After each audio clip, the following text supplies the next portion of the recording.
Batu, Barada, Nikto. You must remember those words. Gordon's alive. You know what the Turing test is? I know Kung Fu. Dead or alive, you are coming with me. What do you want to do?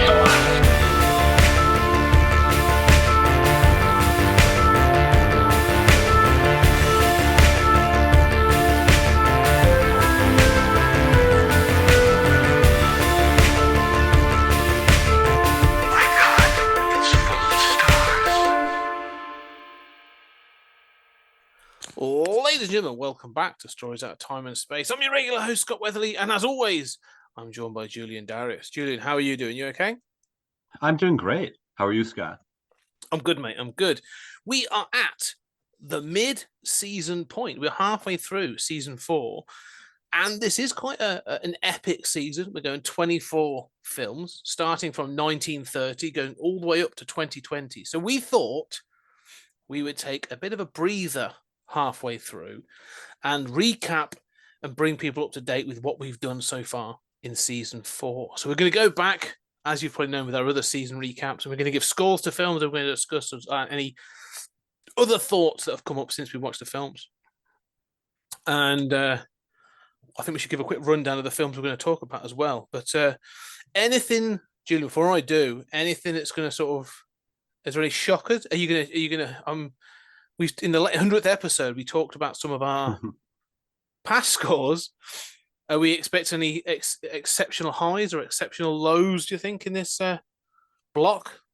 Actually, for me, this is a season without massive shifts like that.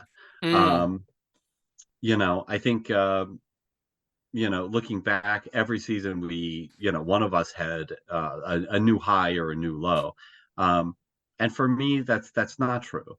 For me, this is maybe it's because we're on season 4 and we, have established more of those highs and lows that we won't have as exceptional. What about you?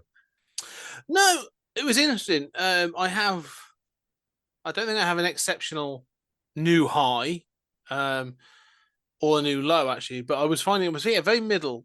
But I am wondering if there's a couple that we may disagree on our sort of balancing out as we go through. There's definitely a few that I think one of us enjoyed more than the other. Sure. But just to go through then, so the films we are going to be talking about, going back to 1930, we've got Just Imagine, Dr. Cyclops, Godzilla Raids Again, The Fly, Alphaville, Fantastic Voyage, THX 1138, Logan's Run, The Empire Strikes Back, Outland, Star Trek II, The Wrath of Khan, and Howard the Duck. And so that's quite a variety of different films in there. Got Japanese kaiju films. We've got French New Wave. We've got first-time directors. We've got a Marvel comic. We've got Star Wars, Star Trek. We covered a lot in this first sort of block. Let's jump in. Let's go back to 1930. Let's talk about Just Imagine and what we remember from it. Yeah, that's the right way to phrase it. I mean, I really look forward to seeing this. I was aware of this and kind of never bothered to watch it for quite some time. And I wouldn't say I really liked it, but I would say I really liked seeing it. I really enjoyed it. I think I found it a lot more solid than you did. I think that I found it a lot more kind of charming and fine, not anything that, you're going to recommend. Like, I mean, it's not Metropolis, and even that is harder going for some people. So I don't know. I mean, I was really glad to see it, but you pointed out, you said, what do you remember? Yeah, I don't remember much. I had to refresh my memory. So it's one of those movies that I liked a lot better at the time, and in memory is sort of like, oh yeah, what was that thing again? Yeah. What about you? Yeah, no, it's funny. Yeah, I say remember because again, I had the same to you. I tried to go, what was it? I couldn't really tell you the plot. I remember there's bits in it about them being there's the flying. They use little planes instead of cars, and there's this whole thing of someone being sort of frozen from the past, coming to the Futurama thing. A man from 1930. Yeah. All the way into 1980. Yeah, that's it. That futuristic world of 1980. And so there was those little bits. There's the song and dance numbers. There's like the comedy slapstick. And then the end, I just remember the end. Is it the moon or Mars? I can't remember. They go to Mars. They go to Mars.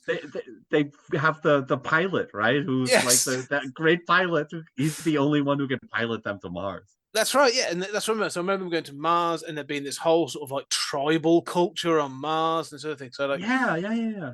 There's bits, and I remember like the backgrounds we talked about, and I was like, is it a matte painting? And you were like, no, they built it. Like it was a built thing. So there's things that stand out as oh yeah, that's what it was. But like I have to give it thought.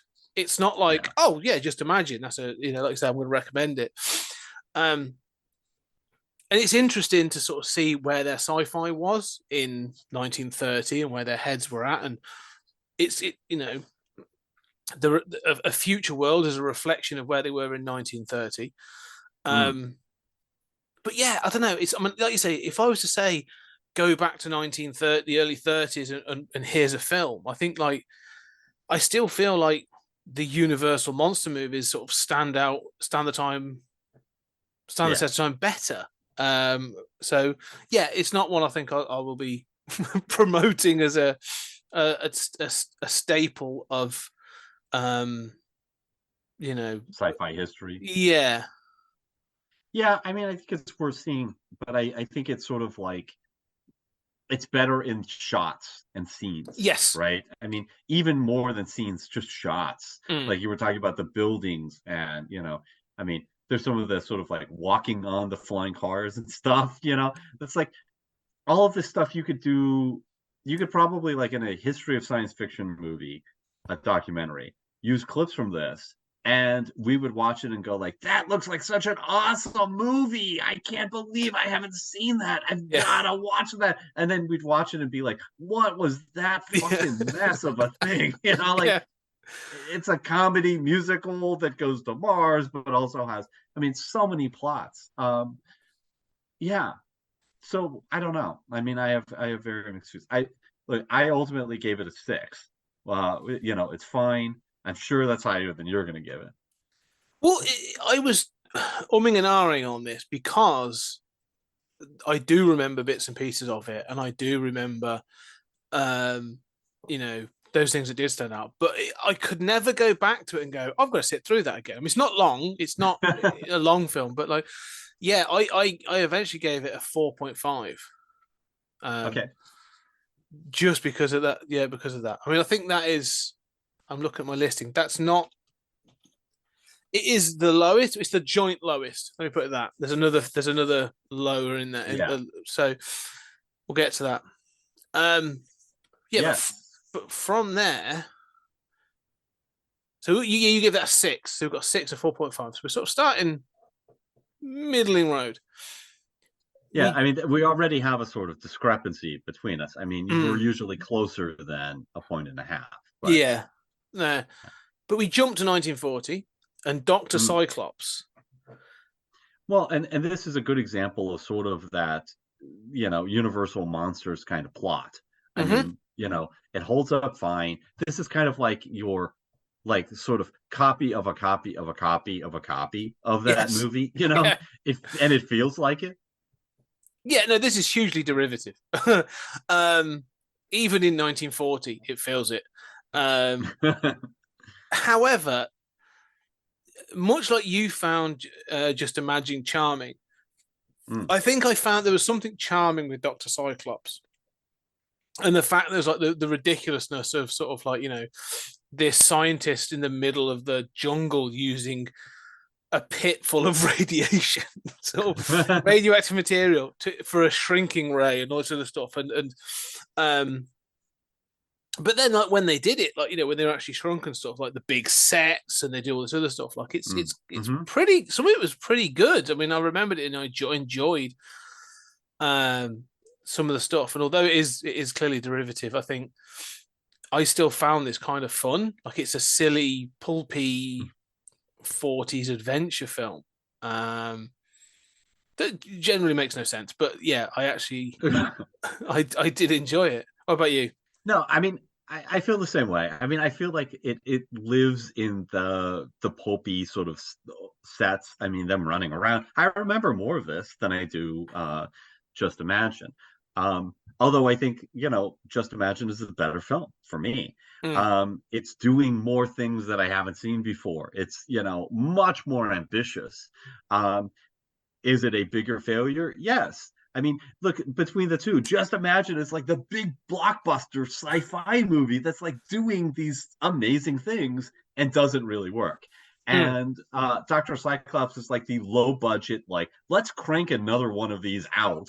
People like the schlock. And it's schlock, but it's more memorable, right? And Yeah. and we're both pop culture guys. And if I were going to recommend a movie to a general audience, I'd recommend Dr. Cyclops. Mm. But for me, it's, yeah, I mean, will I ever go back to either of these? I don't know. But definitely Dr. Cyclops has more of a narrative, even though Yeah. that narrative is derivative and, it's trying less. It's funny. I'll put it this way. I watched Just Imagine on YouTube. It's available on YouTube for free. It's there. Go check it out. I bought Dr. Cyclops on DVD for like £3. I got it on Amazon or £3 or £4. And I was clearing out some of my stuff. And I picked up the case and I was like, oh, I could just get rid of this. And then there's in my brain, I was still going, no, I think I'm going to go back and watch this at some point.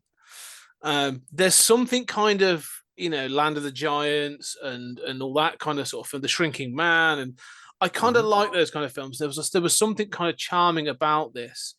Even like some of the silliness, like it's endlessly. I forget the name of the doctor, but like you say, the professor that sort of doing this, how he treats his sort of like native servant and his dog, and like that sort of stuff. I'm like, actually, like there's some this I think there's some fun to be had from this. That I don't think I get. So I'm actually going to keep it. Like, is it going to appear in solid rotation? Like every couple of years, and we're going to pull out and go, time for Dr. Cyclops. It's Christmas, the new Christmas tradition. Yes, I don't think it's good. Yeah, it's going to be. I'm going to move it as an Easter tradition. I'm going to start watching these odd sci-fi films. But no, I actually think it'll be one of those. I might come across the DVD and be like, oh, I remember. I'm going to watch this again. And it's not even an hour and a half, so it's not a long film. So I think I will keep this around. I have sort of not fond memories of it, but it's one where I'll be like, oh yeah, this wasn't that bad. Yeah, I think it gets into like how we judge movies, right? Mm-hmm. And usually, I mean, I think that I'm usually, at least compared to my friends, on the side of like, yeah, but this movie works. At least there's a narrative. At least I can follow it. And is it derivative? Sure, but I mean, it's fine. It works. It's not trying to be, an art house movie that changes science fiction forever. I'm usually the defender of those films. And yet, I feel, it's interesting, like, especially comparing these first two, because they're doing such different things. So, I mean, I'm sure we'll be flip-flopped on these two, but not by that much. I mean, I think that, I understand that argument very well. I guess for me, I think neither of these are good films in the sense of like they're well put together good films, right? But when I go back, I mean, this is by far the more watchable. It takes less effort to watch. You could you have it on in the background and be like, that's daft, MST 3000 kind of stuff. But it's perfectly charming, when if it just came on cable, I'd be like, I kind of want to watch this, Interesting. Whereas like Just Imagine takes more effort. But I think going back, I watch both and I think they're both sort of failures at fundamental levels. And one is more watchable, but one has more that I look back and say, oh, that's fascinating. That looks like I want that to live in my brain as a writer and as a thinker, I don't need Dr. Cyclops living in my brain, but I'll probably think of it more often. I can remember the plot more than I can just imagine. So yeah, well, as you said, Dr. Cyclops has basically about 2/3 of a plot to make a film, whilst Just Imagine has like 3 plots to sort of like keep hold of for its runtime. So all of which consist of like 2 scenes that were then woven together with the 2 scenes of the other narratives. Yeah. Does this one consist of a dance number? Yes, right. That can go there. That is there. Yeah. In fairness, I'm straight, but my culture is gay enough that I can say what we need is more dance numbers in science fiction. Every science fiction movie needs a dance. Alien needs a dance number in the middle of it. Like, going to get that xenomorph. I think I will say a Swedish immigrant on the ship, random immigrant racist commentary. No, I have to I have to say the dance numbers are one of the things that stand out to me. There was one about a fly. I remember there being one about a fly and other things like that. So, oh, that's right, the fly. Yeah, it's like I wouldn't hurt a fly. I love you. It's like a love song. Yeah, exactly. So I'm remembering stuff like that. God, it doesn't up the score at all that I remember these odd dance numbers. Yeah. But yeah, so what did you give Dr. Cyclops? I gave Dr. Cyclops a 5.5. Oh, okay. Yeah, I gave it a 6. Okay. Yeah, I thought we're closer on Dr. Cyclops than we are on Just Imagine. Yeah. I think that's typical of us, that I give higher scores to the sort of like a little more outre kind of artsy thing that I can admit is hard going, but I still kind of, I mean, it's the Solaris thing, right? Yeah. Let's see what happens when we get to Alphaville. That'll be interesting. Okay, yeah. But before that though, Godzilla raids again. Godzilla raids again. This is, which I think we both savaged going the first time through. Yes, savaged. This is one of those where our commentary and our sort of review and discussion of Godzilla, I would say, was, I don't know, we were, I would say, I don't know, awestruck would be too strong a word, but like you and I both sort of went into the original Godzilla and came out going like, wow, like that's a brave film for 1954. Like it has some amazing sort of like some great sort of shots, and it's brave enough to do this. Yet it has some slightly silly moments and that. But we were really sort of, I think both of you and I held up Godzilla, the original Godzilla, as a sort of like, yeah, this holds its place in film history for the right reasons. Absolutely. Raids again is a pile of shit. Just a year later, and I was like, oh yeah. So no, but I mean this is the thing of expectations, and and I do think it's expectations is so important when you talk about art, right? I mean, you go into a movie and it's like, you must see this art movie. It is the best movie in 10 years, and then you go in and you're like, right, what the fuck were they talking about? Like it was so hard to sit through this pretentious drivel. Or they say, or you go in and you think, look, all I want is some punchy, and it adequately delivered my low expectations, and it had a little bit of a theme, like and then you say like, oh, it's about something, like that, it's a punchy that's about something. No, it's not. It's just a little, grace notes of a theme, but we feel like it's about something versus, something that is about something that just, so everything is about expectations. And we went into Godzilla with no expectations, with not expecting it to be especially good. And I think we're pretty blown away by, a solidly made movie that is about something and, has brilliant shots and, really goes for what it's going for. Raids again is like, yeah, we did that. Here's the cash. You want more of that? Here's the cash grab. We phone this shit in. Yeah, it's one of the most bizarre follow-ups, and I was thinking about as I was thinking about doing the scores, it got me to think about like sequels that are so far away from the original. Mm. You know, sort of where you go like the original's good and the sequel just sort of like falls away completely. And like I said, this is a completely different it's a completely different sort of like category this is. I mean, it's clear it hasn't got the budget of the original. But even like the plotting of this, so like, you know, yes, you have to have the human element of a Godzilla film, that's sort of there. I understand that. But one of the big issues that you and I had with it was like through most of it, like the human story just is irrelevant or boring and incoherent. yes, You know, I mean, it's hard to follow and uninteresting at the same time. Like, yeah. It's the whole thing with the pilots and this this company and blah blah, and it results in the you know Godzilla being trapped on that iceberg and all this other stuff. And you and I like it's a baffling ending where like Godzilla literally stands there and gets shot at, and I'm going like, where's his atomic breath? Where's this? Where's that? Like this film it's. Yeah, I mean, it's a year later, but it feels like a cash grab. This is so badly put together that this is like you know, one of those straight to DVD sequels. You know, like this makes in terms of drop offs from the original. You know, this makes what did we?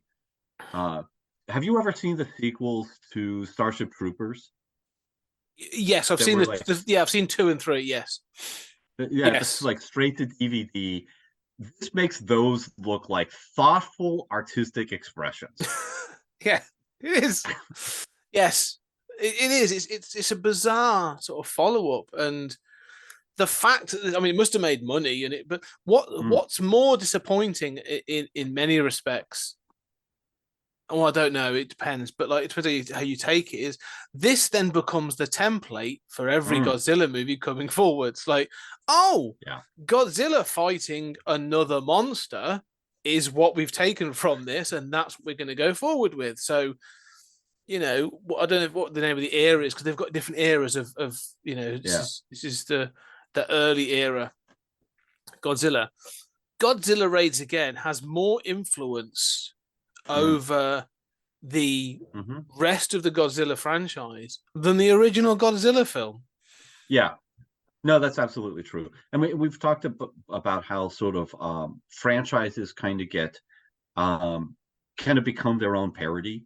You know, that they sort of like, you know, whether it's, you know, Rambo is the classic example, you know, but I mean, it's true of, you know, Rocky, Terminator, Alien, all of them sort of like they get boiled down to like the stupidest version of themselves, you know? And in Godzilla, it took like that happened so fast. Like, you know, it took 6 months. I mean, yeah. It's so ridiculous. I mean, and you're exactly like, I want to give this points for the fact that it introduces another kaiju. And there are shots in this that are good. There are things that we talked about that we liked. Yeah. You know, but again, on a kind of scene level, not in terms of the overall plotting, not in terms of, you know, intentionality. You know, there's no goal here. And you're absolutely right. It's I think what is most offensive here is the stupidity. That first movie is a daft idea done as like a serious art movie. And, you know, it's like it's like an early sort of superhero movie that's like, look, we know this is ridiculous. Let's do this as a serious concept. You know, Superman 78 is like, you know, look, we're going to spend 30 minutes on Krypton. We're going to do this as science fiction, you know, and, you know, there's dumb stuff in that movie, but it's really trying to legitimize this. But the second one, it's like 20 years later and everybody's seen a million kaiju films and we all know what this is. Fuck it. Like the audience, be stupid. The plot doesn't need anything. It's staggering how dumb that is. Well, to me, and again, you know, this is an odd comparison to I kind of like both of these, but this is like the French Connection versus Police Academy. and like Gene Hackman appearing in the in Police Academy, just sort of like following the French Connection. So that like it's that far apart that you're just like, oh no, this is a completely different series. Like I don't understand this.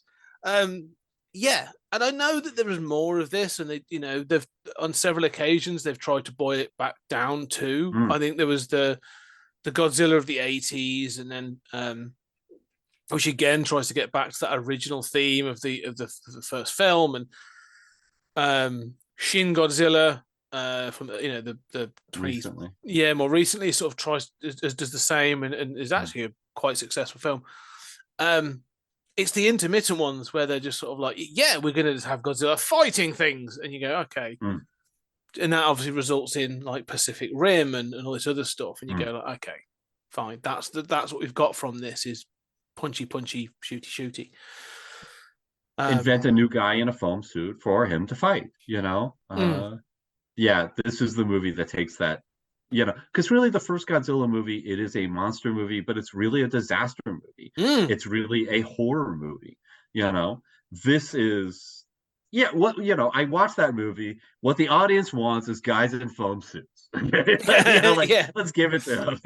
Well, it's almost like, someone made Godzilla and there were people going like, look at this is amazing. And there's one guy, there's like one sleazy producer in the corner, like one of those guys smoking a stogie cigar. It's just like, there's a way of making money. And it's like, how you killed Godzilla. How do you make a sequel? I'll tell you how you make a sequel. You have him fight things. Doesn't care. Yeah, exactly. Well, it's that Ed Wood thing of like, the audience doesn't care about that. The audience doesn't give a shit. We killed Godzilla. Well, he's his cousin. Throw it away in a line of dialogue. We don't need to explain that. So we talk about would we go back and watch it? I wouldn't go back and watch Raise again. I don't think it's worth the time or the effort in all honesty. So I agree. I would be tempted to watch it, just as a completist kind of, like, oh, maybe I was wrong about that, but I would like make a mental note, Julian, don't be tempted to watch this again. Like, respect yourself enough not to spend more time on this. My question is, would you watch another Godzilla movie? Yes, I would. Would you watch the third? Well, the third one isn't the third one Godzilla versus King Kong or King Kong versus Godzilla? Yes, that's right. No, I own that, and I have watched that, and I know that's ridiculous, and I was more forgiving to that. But I think I knew that as being because I've seen the cover, and I'm like, that looks ridiculous. However, they're embracing it more. Yeah, exactly. But I also think it's got King Kong, the Toho King Kong in it. Right? Yeah, and it's not so bad. I also think there are other ones that come along later, in the sort of show era and some of the other eras that work. Like there's Ghidorah comes in. Like Destroy All Monsters, people talk about. Yeah, I've seen these like in clips on TV, but. Yeah, there are ones that there are a couple I've seen and I've gone, it's not so bad. Like, I've seen this and that. I would give another couple a go. I don't think that Raids Again is the best example of those Godzilla versus versions of the film. So I would watch another one. Yes. So we may come back to the Godzilla franchise. Fair enough. So here's the moment of truth. I gave this a 4. Me too. Which, oh wow, yeah. But I mean, and I think that's generous. I mean, there were things in here that we liked, not on the movie level. No, as you said, like shot to shot, scene to scene, maybe, but as a whole, it's poor. Yeah, it's not a catastrophe, but it's not good. No, it's not. It's worse than meh. Yeah, it's one of those. The big problem was, I think, with this in many cases, like you get to the end and they kill the way they sort of stop Godzilla is so head scratching that you're like, how is that the end? He's buried in ice. What? That makes no sense. Like, yeah, it's so sort of head scratching. It's yeah. Those little fighter jets flying down at this like weird kind of like it's like the run at the end of Star Wars, where it's like you build it up, and you're like, why do you have to approach it like that? You are in three dimensions, right? Like, Yeah. So anyway, yeah. So four, we've both given a four. So I think we've started. We're not. We're in that sort of a similar banding there so far. 3 films in. yes, Which isn't yeah. so I bad. mean, yeah, absolutely. So next was The Fly Yes, the Vincent from Price one. 1958.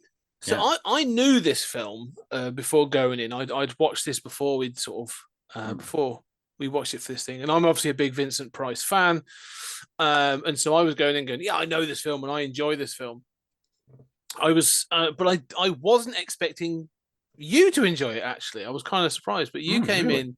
I don't know. There was just something about this. I was like, okay, it's part of that '50s silly sci-fi. It's the same year as The Tingler, and it's sort of it's Vincent Price. But yeah, you enjoyed it, didn't you? It's just I'm not 10 out of 10, but like this is was a surprise for you, I think. So yeah, no, I thought I mean, I knew the sort of ending, right, and the final shot. I mean, and I was aware of the film, but yeah, I thought it worked. I thought it worked well. When you talk about the 50s, you know, let's the data, having just done the recently the 100th show where I'm the data guy.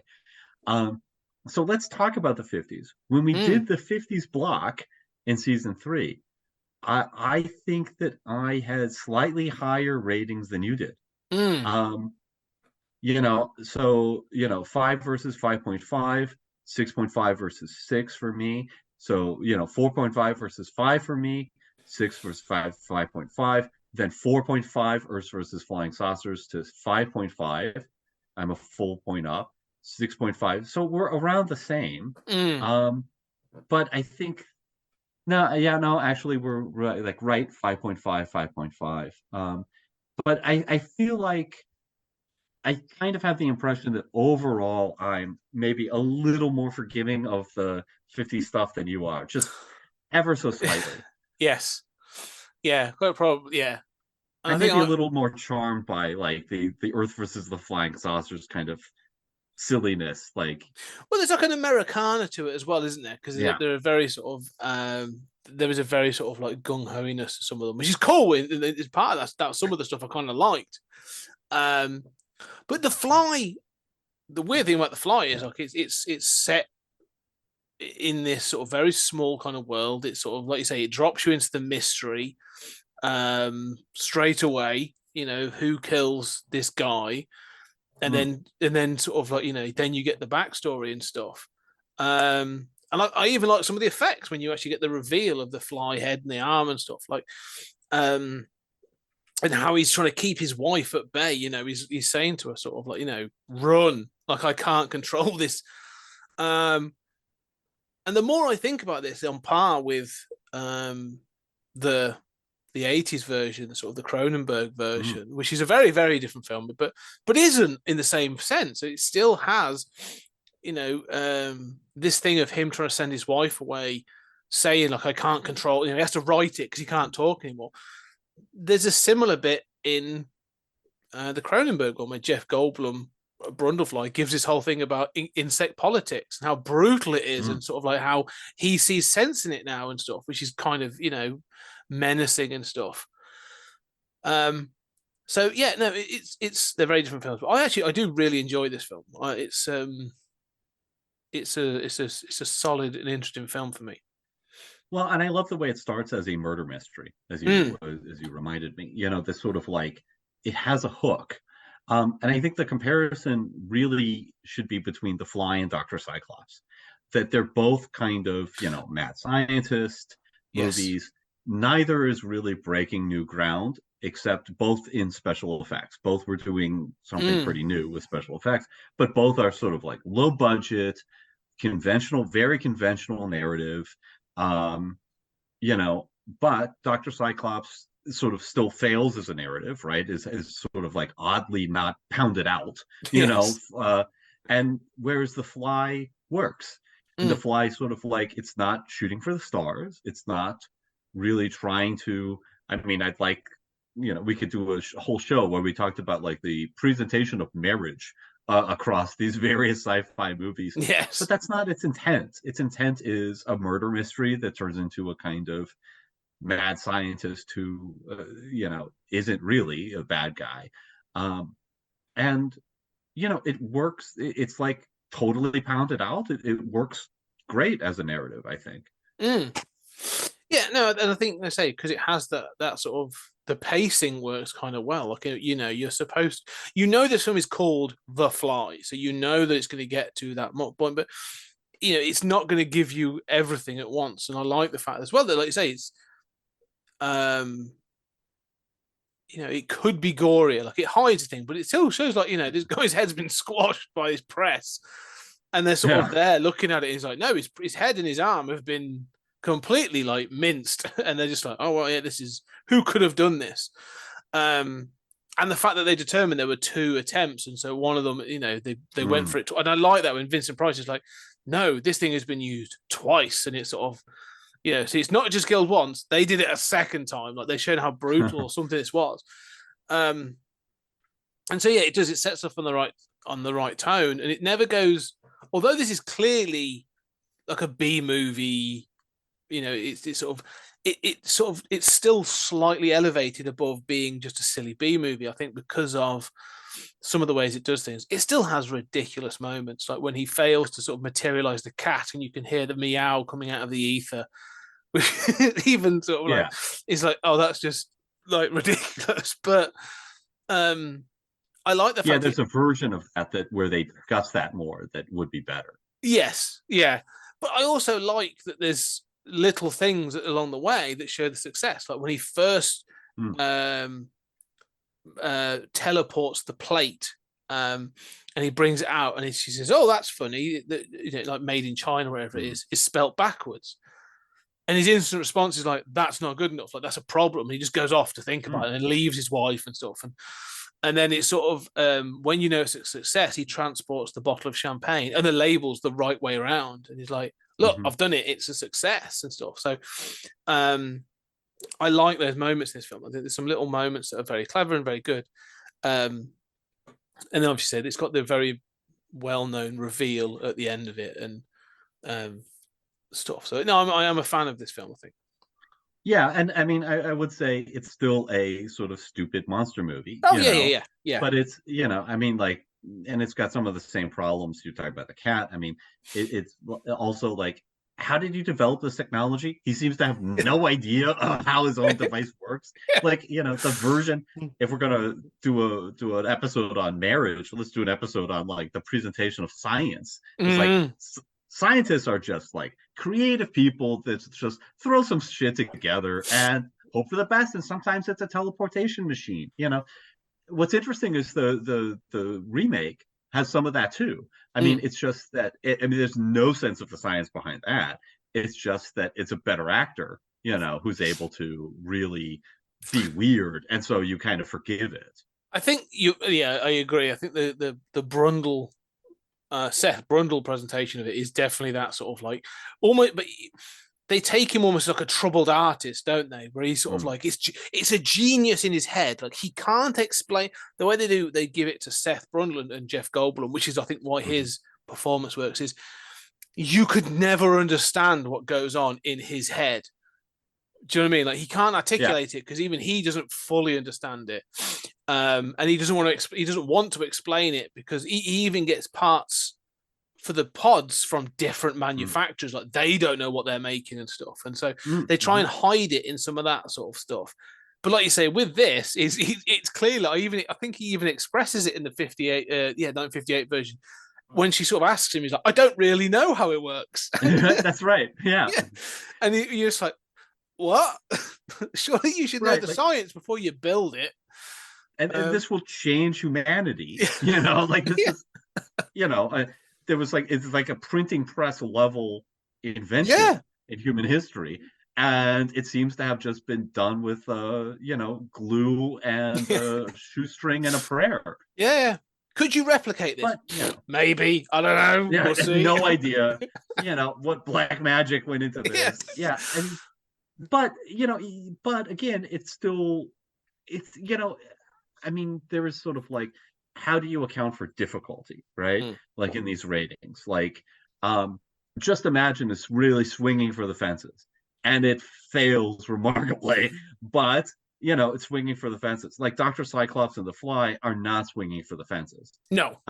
but The Fly it's like it's swinging for a decent, fun movie, and it winds up being a decent, fun movie. Yes.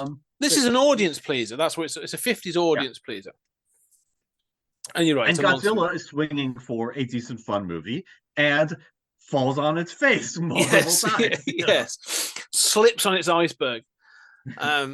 Yeah, and I think that's the thing is, like, even the cast. I think we even said, like, the cast in The Fly are actually pretty good. Like, the wife and the guy who plays the sort of professor, sort of, they play it well. It's sort of, I think it's supposed to be in France, if I remember rightly, or it's sort of, it's not.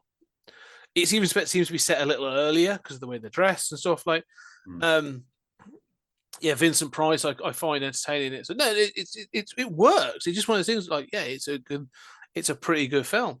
Well, even that ending of sort of racing to the spider web and everything. I mean, you feel. I mean, it works as a narrative. It's Well, the ending is again, it's not a happy ending. Like, they find that the fire, help me, and it ends with them. Spoilers, if you've listened to the podcast with it, like crushing him with a rock, and you're just like, right, it's fun, but like there's some, you forget that it's kind of dark in that this is about murder and bad science. It's a murder mystery, and the monster has to die at the end, right? Even if the monster is, I mean, it's some of the best monster movies, like the Frankenstein ones. The monster is not the villain, really.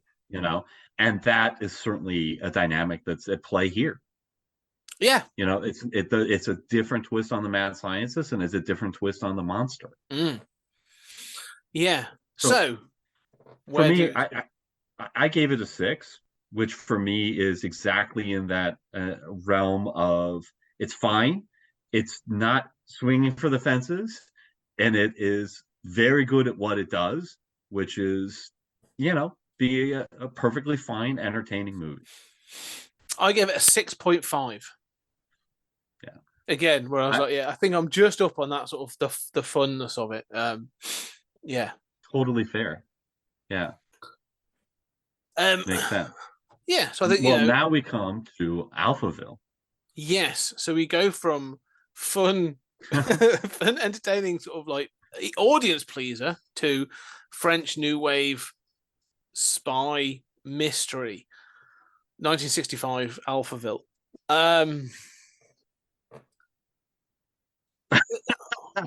The pause speaks volumes. Yeah. No, I'm trying to think where I started with this. It's not that.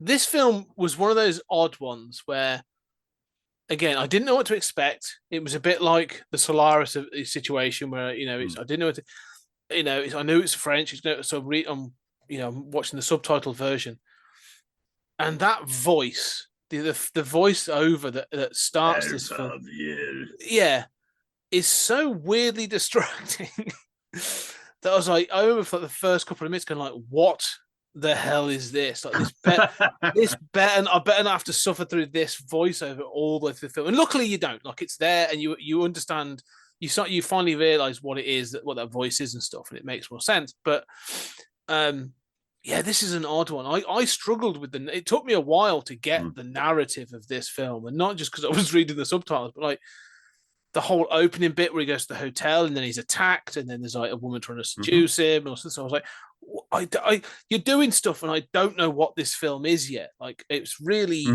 it throws you in to the deep end and sort of expects you to sort of like clamor to sort of like the surface to understand it, and only gradually gives you information over time. And I think that I'm okay. I think we both like movies that do that. Yeah.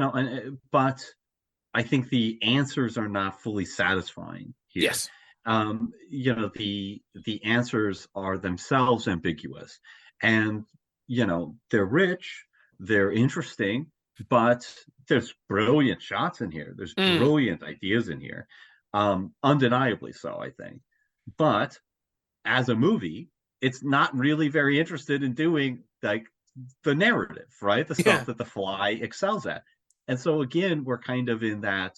I mean, I think this is more put together than just Imagine, as a narrative. But Hmm. again, we're sort of in that zone of, um,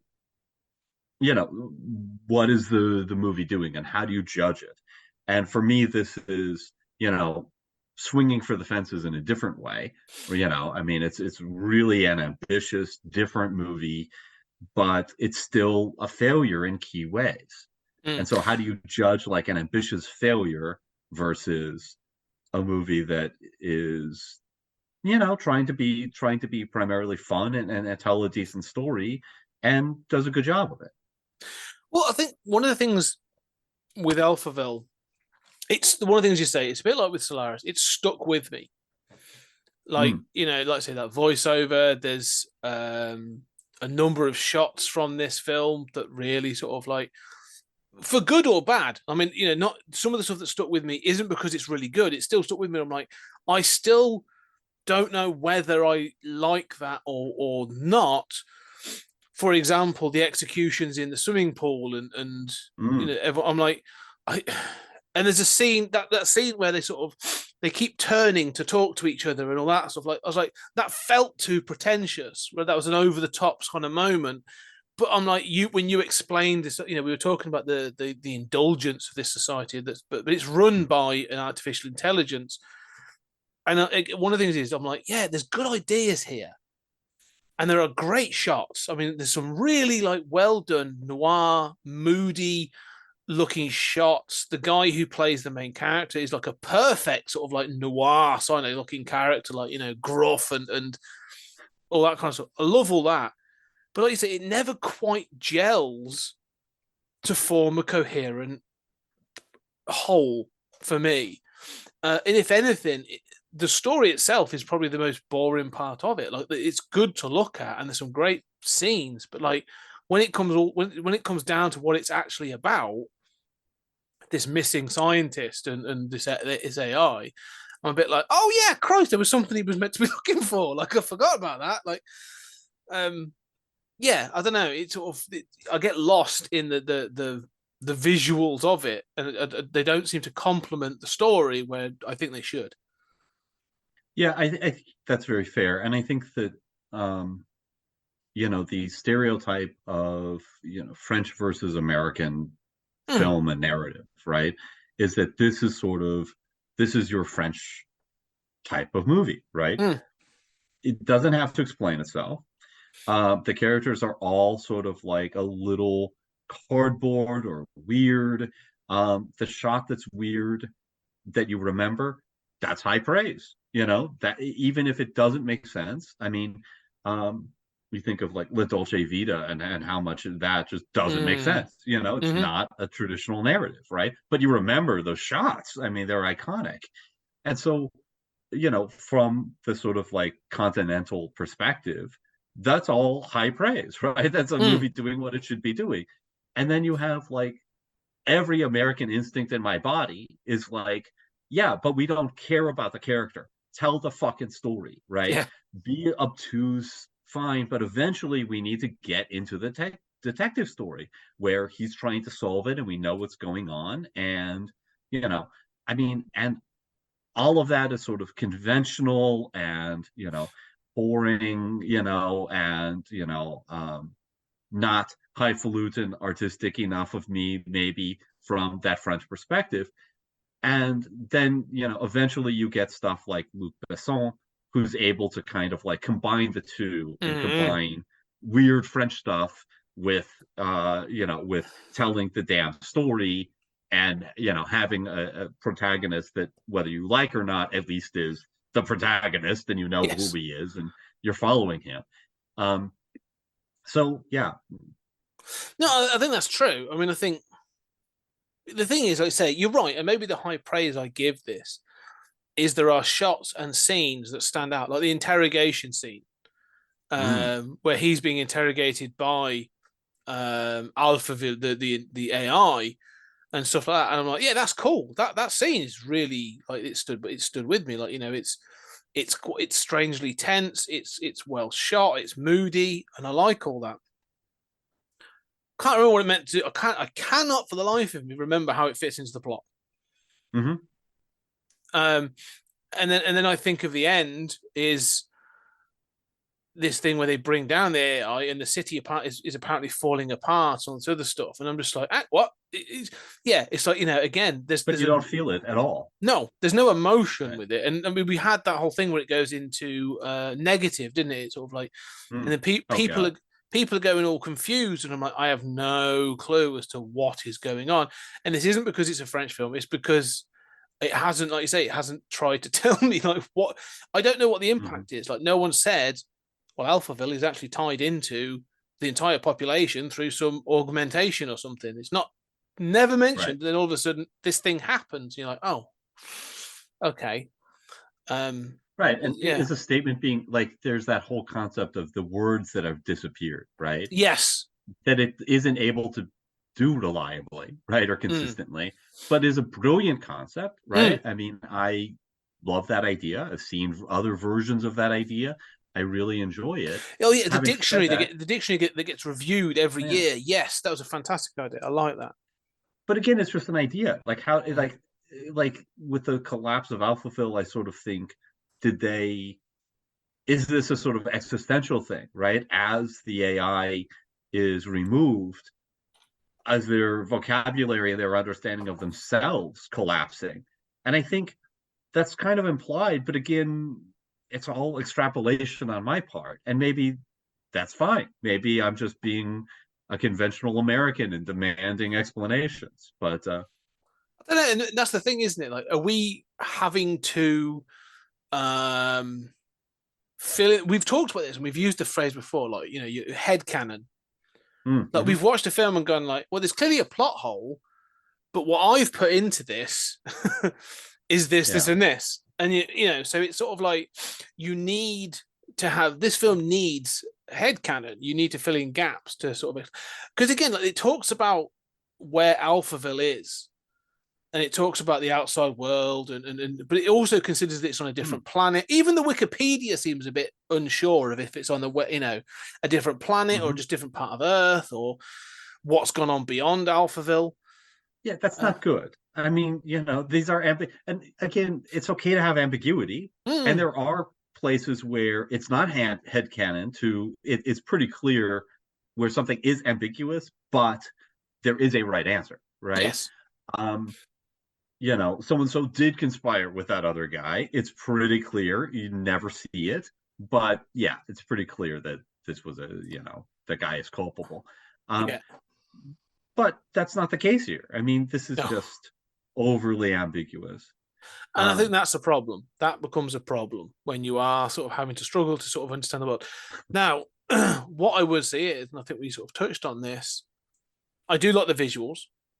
I think there are certain. I think the ending of him and the daughter of the scientist sort of going off together and also the stuff leaving Alphaville. Fine, get it. There's very little emotion in this film, so I don't sort of feel the impact or the need or the I don't know, the triumph of that finale or whatever. But this is one of those films that the more I think about it, the more I think of the influence this has had. And as we said, like, without this film, you wouldn't have Ridley Scott's Blade Runner.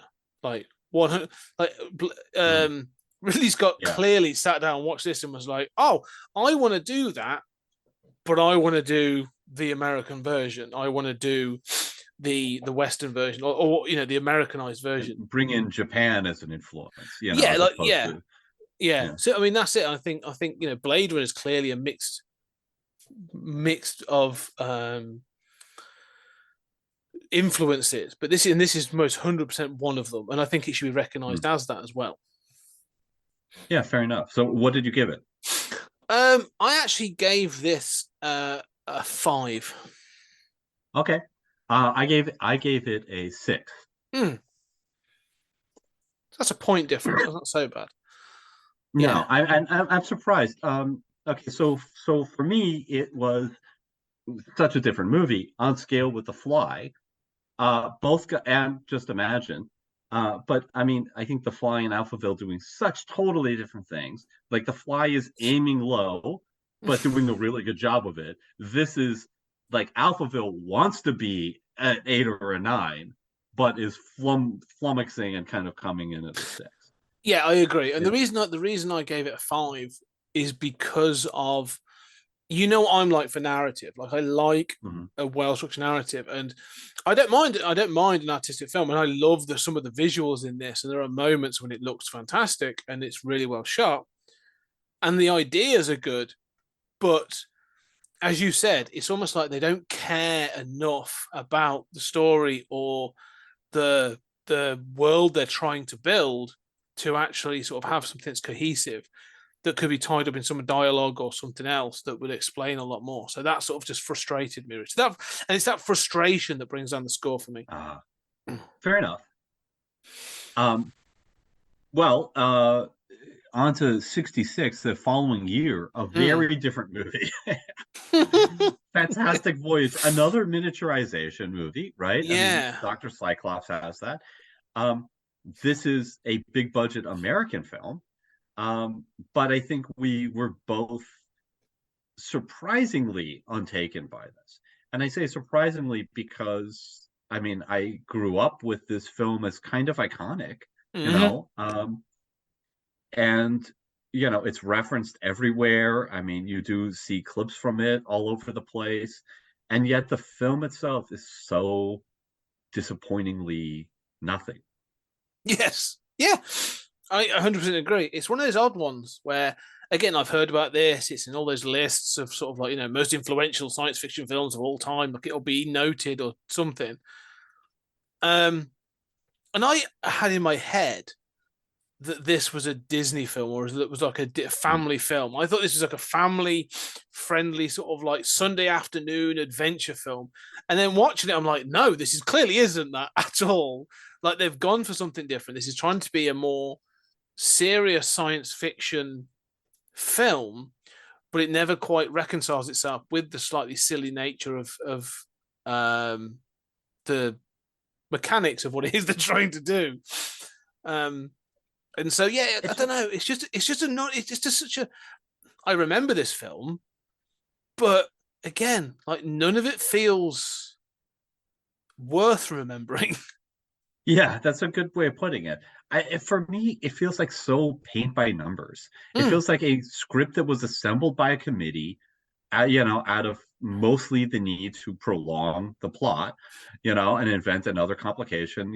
Let's have this scene where they're in the lungs. Let's have this scene where there's a traitor on board. And, I mean, all of it, it just feels so paint by numbers. Like nobody involved in this was passionate about this and thought this was going to be the best movie ever. Nobody gave a shit. Well, like you just don't see that passion. No, And well, I think the best example of that in this film is, and you say about the obstacles they have to face, like routinely every every sort of 10 minutes, there's a new thing they have to face up to. But one of them is they have to traverse the heart, get through one of the chambers of the heart, and it's oh my god, the if the heart was to beat, the vibrations or would rip this tiny ship apart, and you're supposed to build the tension, and it's like, right, we have, I don't know how many seconds it is, it's like 16 seconds 60 seconds, yeah we've got like 16 seconds to get across this chamber of the heart, and then how many seconds do they do it? Exactly the number that they needed to get across in. Like it's and there's no ramifications. They're like blown at the end, like just pushed forward, like we barely made. It's not we barely. Yeah, it's so sort of like safe throughout. Like the tension never feels like even when there's a traitor and you have Donald Pleasance turns and does, it never feels the stakes dangerous. It never feels dangerous. It just feels very bland. And so, I was shocked by that, to be honest, because of the status that this film seems to have. No, you're entirely right, and I'd forgotten that this like very bland sense of like, why do I not care about this? Why do you not seem able to sell me on why I should care about this? Um, that same kind of like paint by numbers sort of Mm, feeling to me is yeah, I mean the utter lack of tension I think we remarked upon. yeah, I mean, I think that they, they revisited this sort of concept. I know it sort of got hit on again, but like they hit on this concept again with Inner Space in the 80s with Dennis Quaid and Martin Short. And basically go, right, we're gonna do Fantastic Voyage, but we're gonna do an 80s version of it, and we're gonna do this. And it's a much, much better film. I mean, I'm not saying it's a great film, but it's a much, much, because it's fun and it's got more stakes and stuff in it. But this just never seems to, even the end of the film is like, oh my god, we're running out of time. We got this, we've got to get out the, I forget if it's the tear duct or whatever it is. They've got to do something. Yeah, I think it is. And then they get out, and it's like the end of a '30s film, or it's just like, it oh, just that's stops. over. Yeah, we succeeded. But remember, it starts with that murder. It starts with a shooting on the street, like a spy movie, and and a car crash. That's not important to anything. No. Well, no, it is, because that's the person that's on the scientist. The scientist that's on the table. Yeah. And they're trying to do something. Right. And I think, is it a clot on his brain? Like they've got to sort of alleviate. I don't know. I mean, exactly. Like it's meaning, because they get to the brain and then there's this big fight. Well, there's not even a big fight. There's a strangely sort of like mediocre fight between his synapses. It's just. Well, yeah. I mean, you're saying all of it correctly, and then even the title. Think about this, right? I mean, the title, fantastic. Even the title is generic and passionless, right? Yeah. Like, you could title this anything, but oh, it's fantastic. Like it's doing something. It's like an outer space story, like space travel, the movie. Yes, right. I mean. I don't know. It's so like Fantastic Voyage doesn't tell you anything about miniaturization, anything about the human body. I mean, it's just it's watch this movie. The thing is, even that's overselling it. It should be like mediocre Voyage at best. Yeah. Well, it's like Fantastic Voyage on paper. In practice, it's like looking at the paint by numbers, where it's oddly soulless, oddly, passionless, oddly free of drama.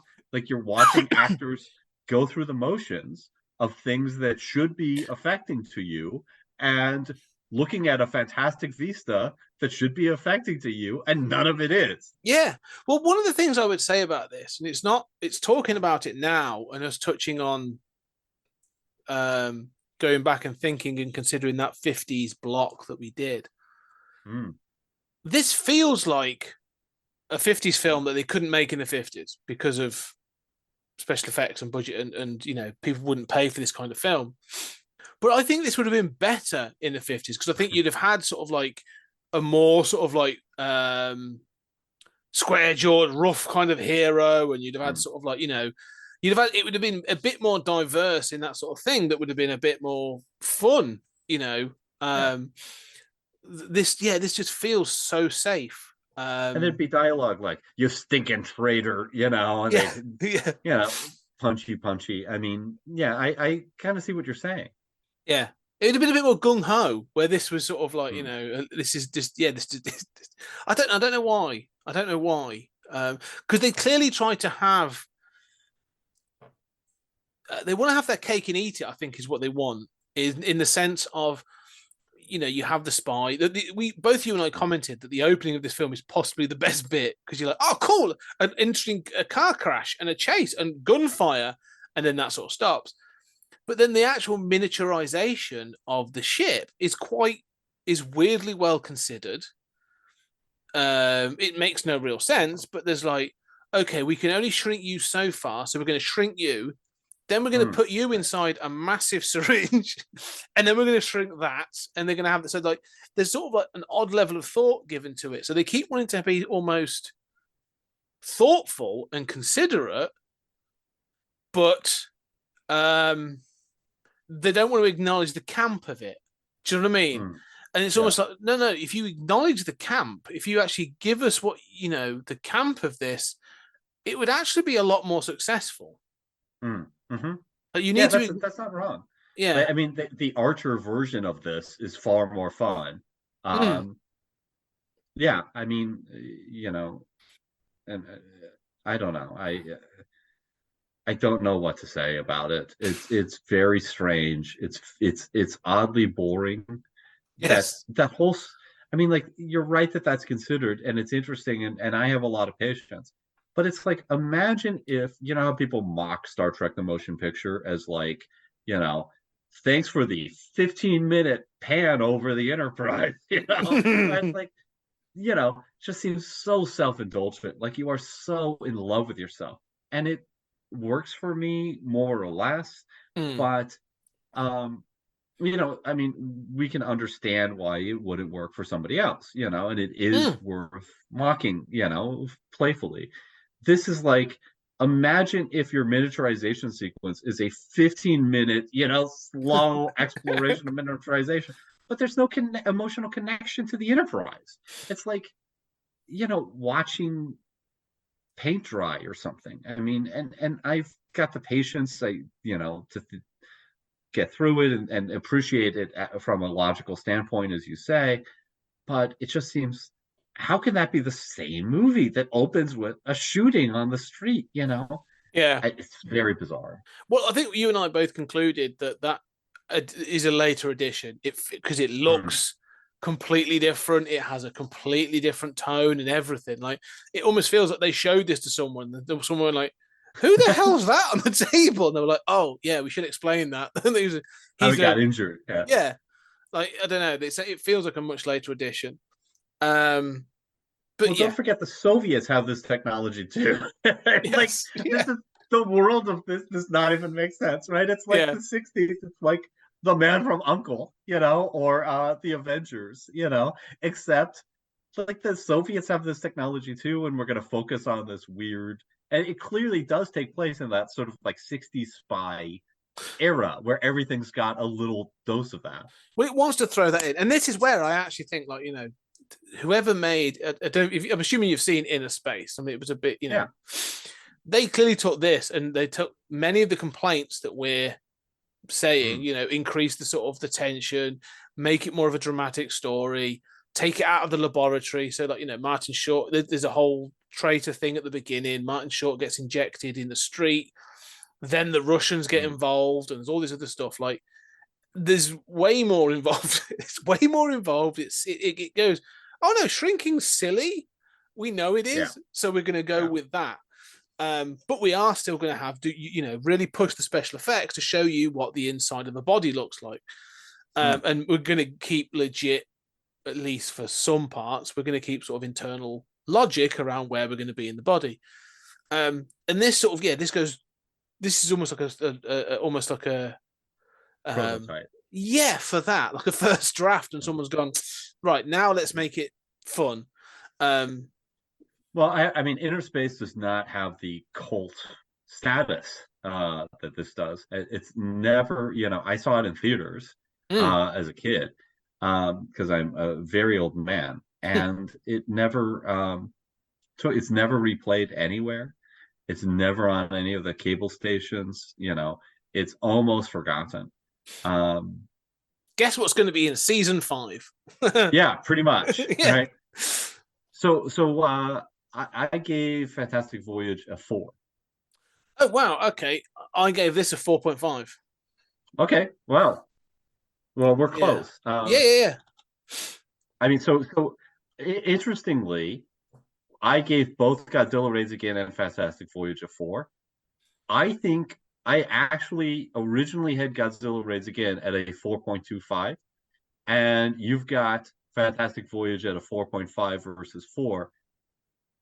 I sort of feel a little guilty because I feel like Godzilla Raids Again is just a little better than Fantastic Voyage, but you think it's a little worse.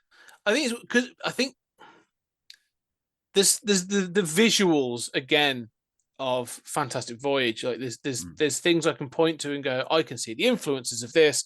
I know where this went.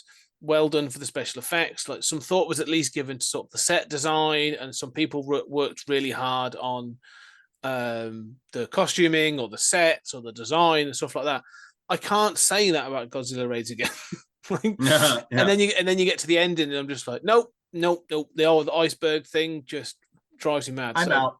Yeah, exactly. I'm tapping out. I'm done. That sort of thing. So it just edges out. It just edges out Godzilla. Right. We're now jumping into the 70s though, and actually our sort of pre Star Wars George Lucas with THX 1138 in 1971. This was an interesting one because obviously again, this has been like the Star Wars films. This has been modified, and you can only find the modified version. So both you and I watched that. That was done in, I think, 2005 maybe. It's tidied up special effects. It's added in some sort of like it's expanded certain scenes. It's added monkeys, which we'll get to again, and some other bits and pieces. Sure. But what were your thoughts on THX 1138? What are your memories and reflections on it? I remember the visuals. I remember, some of the ideas of the White Room, I think that this is very comparable to Alphaville in the sense that it has no idea what it's doing. Yeah. It doesn't, it doesn't come together as a story, except Alphaville has more. I mean, this has some ideas, I like the romance plot until it disappears. I like the way that his wife sort of gets him, off the the mind control, the meds and stuff. Yeah. But but then she sort of disappears and isn't ultimately important. So for me, it's sort of like it has a lot of the problems of Alphaville, and it doesn't have as much of the heights in terms of ideas that it's playing with. And the ideas that it does have are a little more general totalitarian ideas. Yes. Yeah. No, I agree. I think this is one of those things, again, like I think of it in snippets. Do you know what I mean? Like you're right. I think there's parts of this film, the opening of this film, first, I don't know, 10, 15 minutes maybe, are good. I think, him in the relationship, like this idea that, like you say, they are put together, they are mates, as in sort of, but there's clearly some sort of form of relationship there. She's some sort of rebel. She should have been the hero of the film, the protagonist, and then sort of, but then there's these odd things of how they build up the way that the world works, like the masturbation machine and the which is like George Lucas CG'd in because why not?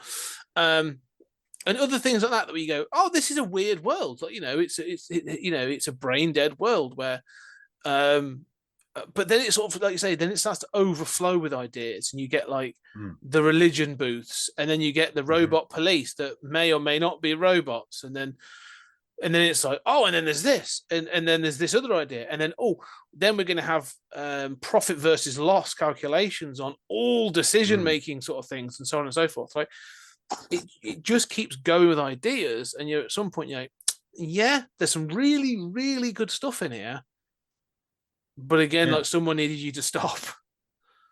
Yeah, I love the religious stuff. I mean, I forgot about that. The booths, and it's clever. I mean, it reminds me of sort of Ken Russell Tommy stuff, and I love that sort of playing with religion and sort of pop culture, and imagine it going in weird directions, and that stuff works. But like you said, it's a hodgepodge of ideas. That really there's no attempt to be coherent or to make a coherent universe that these characters inhabit, which is the real world building, right? Not just throwing more ideas and more details into the bibliography, but really giving you a sense of place. And I never have that. If anything, I have more of that with Alphaville than I do this. Oh, okay, that's interesting. I think what's interesting with this is the CG additions help Hmm. for me. And there are several scenes. I think when he's extended the factory scene, Robert Duvall's Mm. character sort of like working, sort of that brain dead kind of working on that machine, extending it, and then just having this view of this conveyor belt of robotics going on and stuff. Like I like all that. I think, and again, I'm like, I get what you're going for. I see the visuals. I see the idea and the thought that's going into it. But then, like I say, it's so sort of like it's almost like he's done a scene, gone home, and had a thought, and gone, "Do you know what? I've just thought about this. I really want to put this into the film somehow. Give me the script." And he's gone away and written it into a script. And you're going, "Yeah, but you haven't explained that in the first third of the film. Yeah, it's fine. We don't have to worry about that. It'll just, as we said, audiences don't care. I want to put this idea in." And so there's a lot of that. But we get things that I like the White Room is a really good idea. I like when they come out of the White Room and they get separated, and Donald Pleasance is just rushed away. But they've extended the amount of people that sea of people just moving around, and he sort of just gives in, and he's like, Yeah, all right, well, I'm sort of done. Sort of like I can't beat this. Like there's stuff like that I actually thinking back, I'm like, yeah, that was a good idea. I like the White Room. I like the fact they walk so far, and then they're like, there's this one black guy that's just like, oh, it's the other way. And he's like, oh, I work in, whether he's a hologram or not, but he's like, I work in the holo vid. And we're like, oh yeah, the whole entertainment industry is populated by black characters, but we don't see them in the real world. And there's these weird little ideas, but for every good idea, it's countered by robot police putting on boots, and you're like, hang on, yeah, that's clearly not been thought out. yeah. The black entertainers are fascinating, and I Yeah. mean, you could make a whole movie about that. And I don't know any details about what that would be, but I mean, it's a fascinating idea. How do you understand, that the implications for race, but also racial segregation based on occupation, and how that plays out in terms of status is not one for one here. And it's interesting. The sexuality of this film is very interesting, but none of that really gets explored. And even talking about this, I feel myself getting irritated. And I'm thinking about those damn policemen and how incompetent they are. And so for every good thing that I remember like them fleeing the cops and just thinking, how does anyone take these cops seriously? I mean, they make stormtroopers look competent. I mean, you know, I don't know. I remember bad stuff. Yeah. In a way that I don't, in other movies. If I was to write, because the thing is, like you say, this film is a prime example of ideas with no payoff or ideas with no focus, and I think it is epitomized by the monkeys at the end. Yeah. And if I was to write an essay on this film, I think I'd call it "But What About the Monkeys?" because it's such a random shot where you're like, oh, there appears to be these sort of like these strange little ape or monkey-like creatures. What's that got to tell us about anything? Like, there's been no animal life in the rest of the film, and this came to me filling my head canon again. Like, oh, he's getting to the outskirts of this underground, labyrinth of tunnels and stuff. So there may be creatures at some point, but that's never mentioned in dialogue. It's never explained. So like, yeah, what about the monkeys? It's a bit like with Buckaroo Banzai when everyone has sort of like, but what about the watermelon? That whole thing of. It's the same with this. What about the monkeys? Like there are ideas that just never go anywhere and don't need to be there. Yeah, and then are perplexingly stupid too. Yeah. I mean, the monkeys thing is like, I mean, we can do sort of headcanon stuff and make that interesting, but it's just not interesting. It's just, it doesn't, not only does it not add anything, but it subtracts. I don't know. I mean, having said all of this, there's stuff I like, right? Like, I want this to be a better movie than it is. Like, I think that's the best thing I can say about it. Well, it's one of those. I think we both agree that, like, there's too much inconsistent, too much stupidity in this film for it to be great. I mean, again, the car, the car shuts down over a certain heat. It overheats. Oh God. It Yeah. shuts down, and they tried to make this a moment of tension where he's like, "Oh my God, it's got to cool down below a certain point so I can start driving again to get away from the police." God. Yeah, that was awful. That was so awful. I mean, first of all, why have you designed cars like Yeah, this? exactly. You Yeah. know, to let them just run until they stop. And then, what a horrible moment of tension, in a chase scene. A chase scene of all, how do you screw up a chase scene this badly? But Wow. then again, like you said, I think we said again, like, but why is there a chase scene? Like the whole film, right. whole film hasn't been about action or anything, and then all of a sudden you have a car chase at the end, and you're like, it comes back to that thing. What about the monkeys? Like, what is it? What is it you're trying to tell me? Like, what is it there for? I don't understand what it's there for. Well, I think this wants to be a more French movie than it is. It wants to be more Alphaville. It wants to be like one man's existential journey toward, uh, self realization, expressed in an ambiguous movie with a lot of ideas that never has to explain any of them. And so for me, it comes in under Alphaville. For me, it's clear that Alphaville is the better of the two.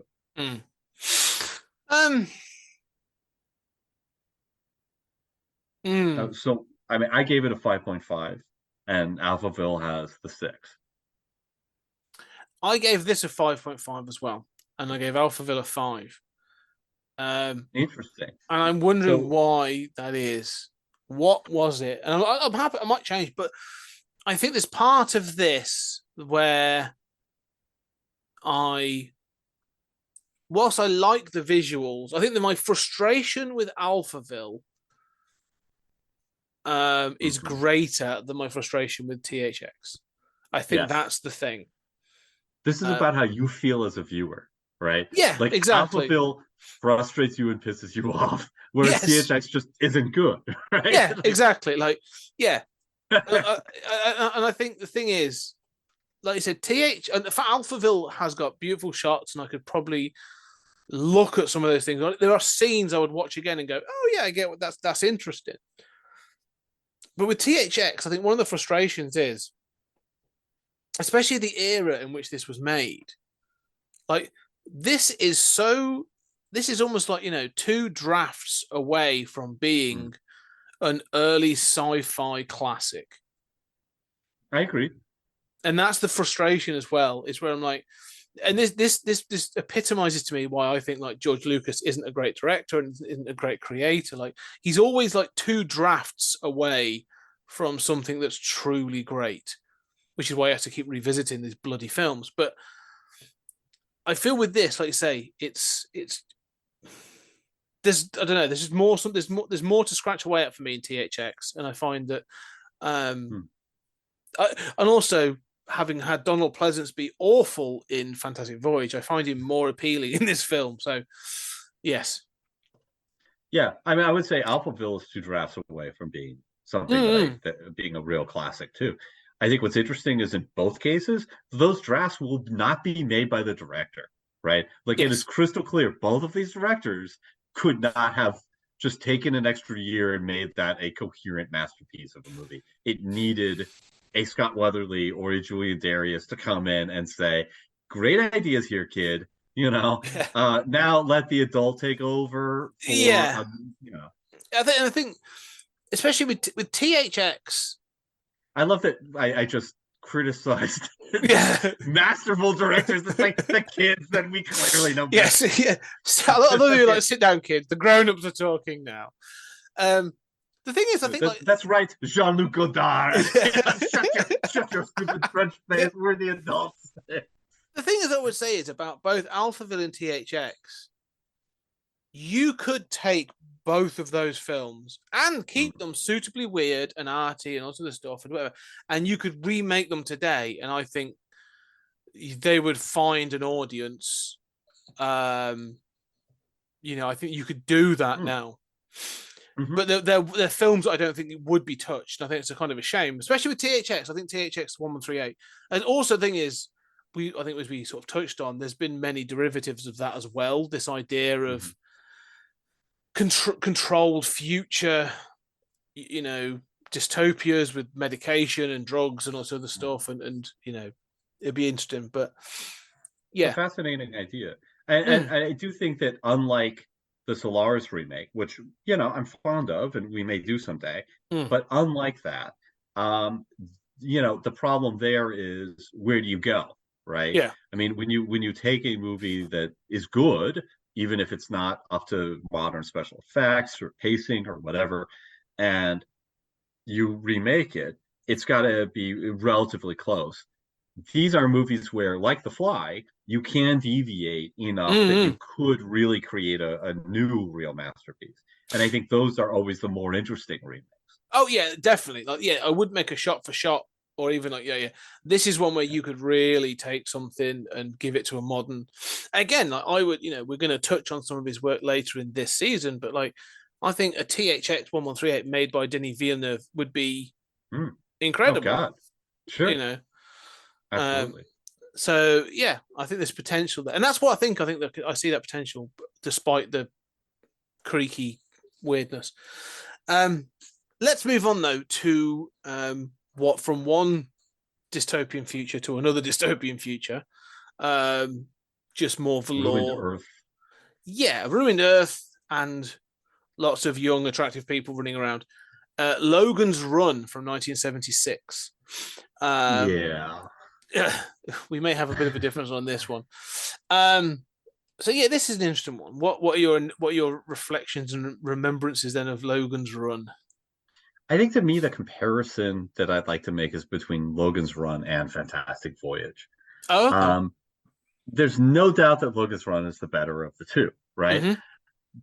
But it has some of the same problems that we've seen with like Alphaville and THX. Like it's not clear what this world is or how the Yeah. rules work.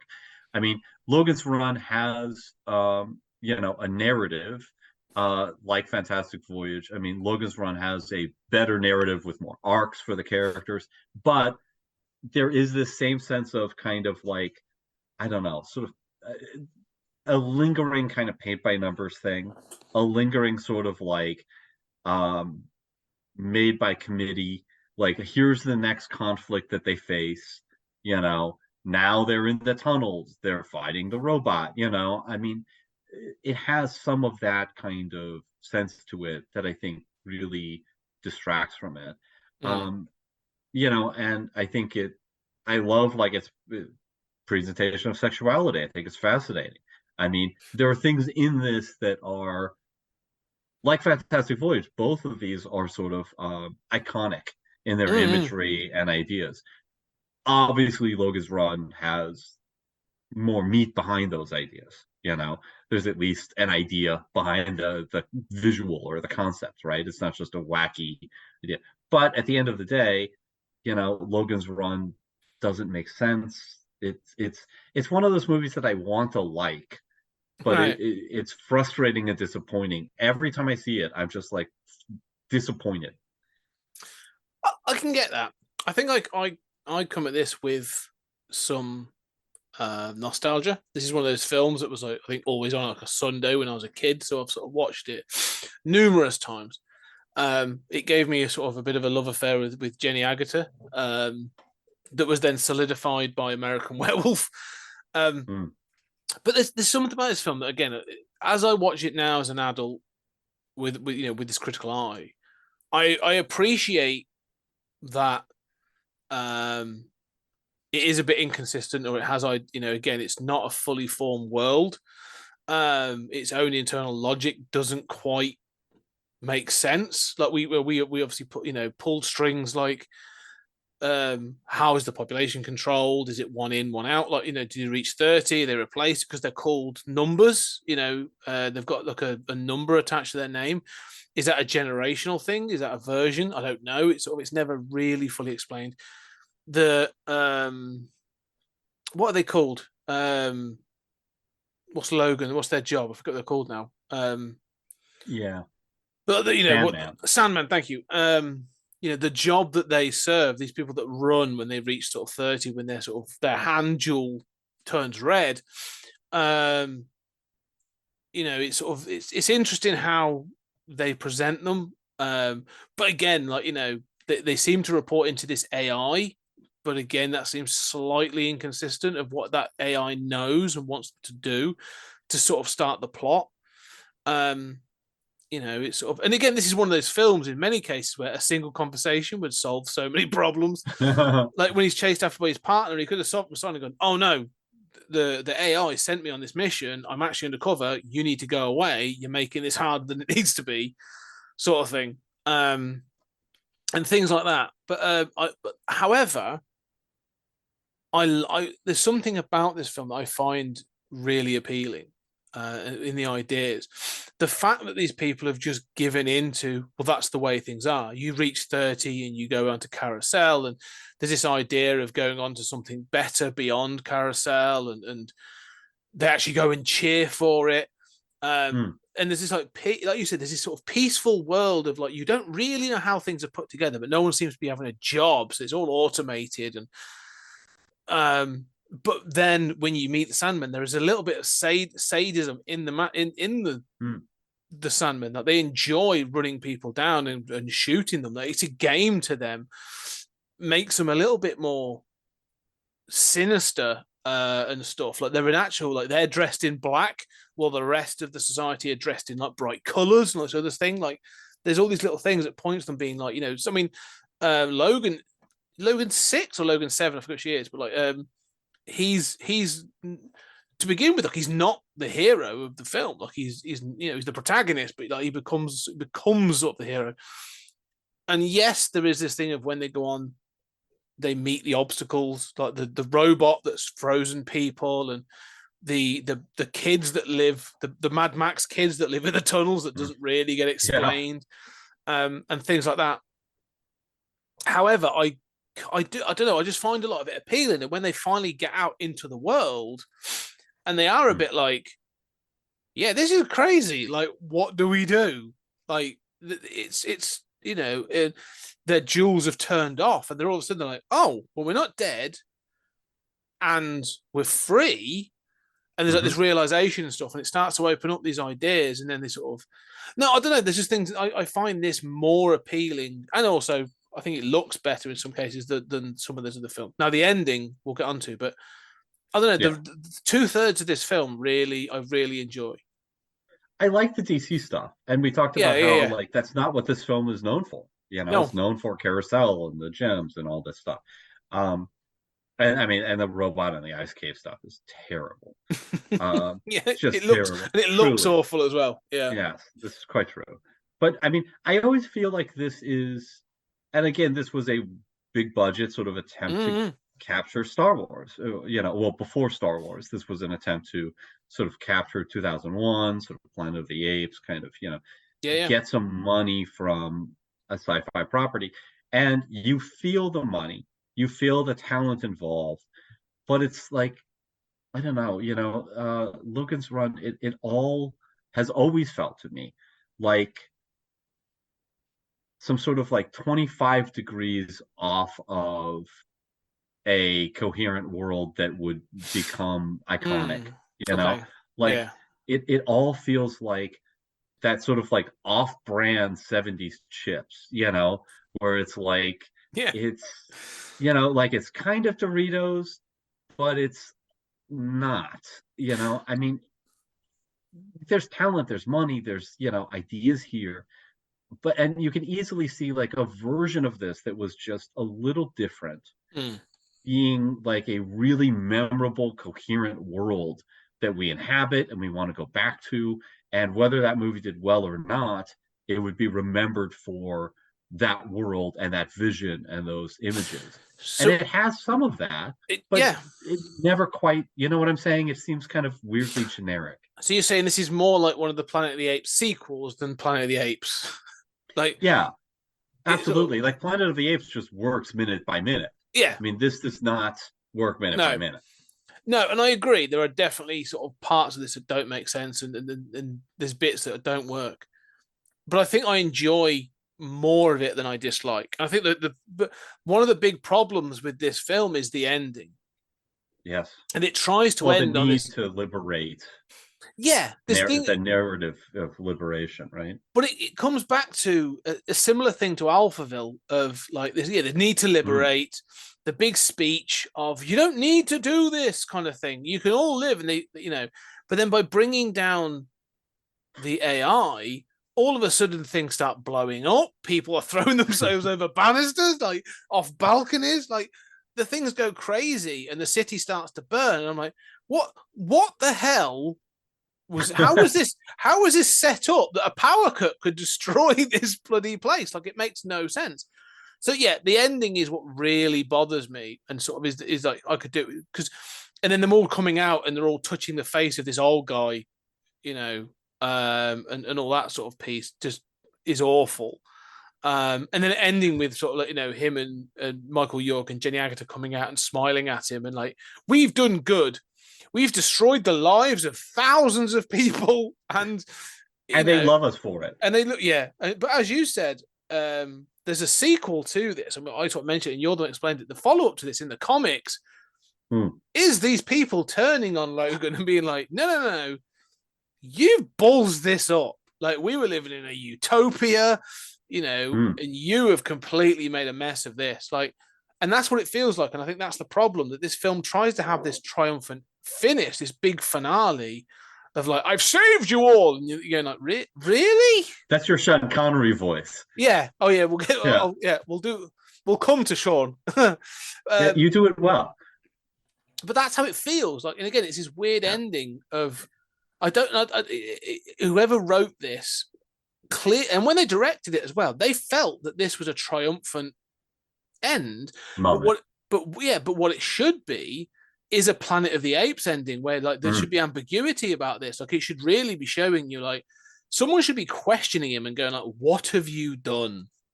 Right. Congratulations. You brought us into the Planet of the Apes. You brought us into the world of ruin around us. Yes, great. We get to live longer, but we don't have any food. We don't have any skills. You've killed this population. I mean, I always think of Logan's Run as sort of one of the quintessential 70s sci-fi films. Yes, I agree. And partly it's this aesthetic. And there are this weirdly generic kind of like, it doesn't click. Like it's so close to being Star Wars, right? It just, but it doesn't quite click. And some of it is this aesthetic. And some of it is like just the, some of the shots and some of the, the stuff is good. But I mean, like that gem just looks like a gem in their hands, I mean, Logan, like none of the characters really look sexy or cool. They look like some 70s version of sexy or cool that, doesn't quite work. Do you know what I'm saying? Like, I know what you're saying. That robot doesn't look cool. I mean, yeah, the robot's cool. very boxy and very sort of weirdly cheap. Michael York was never a leading man, and I don't. But yeah, I still love Jenny Agutter, and I'll defend Jenny Agutter till the end of my days. But yeah, I know what you mean. I know what you mean. Like it doesn't feel. They don't feel pretty enough to be this. Young, youthful, pretty utopia. But 70s blockbuster. Yeah, but then that's of the era. I still think they represent the era. They may not have, the aesthetic may not have aged well, but I still feel they represent the era. So I kind of like this film. And I think I'll be interested to see what the scores are. So what did you give? So I gave this a 5.75. Okay, well I only gave it a 6. Oh, wow. Well, we're very close. We're not far off. But I definitely enjoyed it, I think, more than you. I mean, it's interesting how close we are sometimes, despite like I thought all through talking about Alphaville, I was like, oh man, he's gonna give this a better rating than I am, based on our conversation. No, it's often based on my reflections, but what sticks in my Yeah. head when I give these scores. Like what I often do is because I've now got my spreadsheet as well. I've learned that lesson. Mm, I often give them a score straight away, I do and too. then I come back and I'm like, what has Hmm. stuck in my head? What if Yeah. would I watch this film again? What has remained? Do I have an emotional connection to it? Like, has it affected me? And I think back to again, like in the previous season, one of the biggest sort of things on that was like Vanilla Sky and Eyes Wide, Mm. not Eyes Wide Shut. What was it? Eyes. Open The your eyes. Open Your Eyes. Thank you. Yeah. But again, I was like, there's two versions of this, but I feel that both films had like a different emotional impact on me. But Mm. I like them both in that different weird way. So I'm like, yeah, so they could. Some films could even come out with the same score, but I like them Mm. I might sound like I'm more down on a film, but I like it for Mhm. different reasons. So we are now into blockbuster territory. We're into sort of franchise territory. In 1980, with Star Wars, The Empire Strikes Back, Yes. and I, in reflection, I haven't. This was we went back and watched this. This is definitely a film of 3/3. Like I know it's a 3-act structure, but like the whole stuff on Hoth, Yeah. I Yes. like everything on Hoth. And then as the story splits, as we sort of said, and I've been Mhm. I've been thinking back on this, about what characters I want to follow in Star Wars. And I was thinking about it with regards to like the sequels that came out more recently, the Disney sequels. Like, what characters did I want to follow? And I don't give a crap about Luke Skywalker. Like, I Yeah. really don't care. I love Mark Hamill. I think he's fine. Seems a really nice guy. I do not care about Luke Skywalker. And the more I watch this film, the more I'm like, I don't like him. I don't dislike him, but I'm not bothered. Han and Leia and their sort of escapades in this film are way more interesting to me than the whole Luke stuff.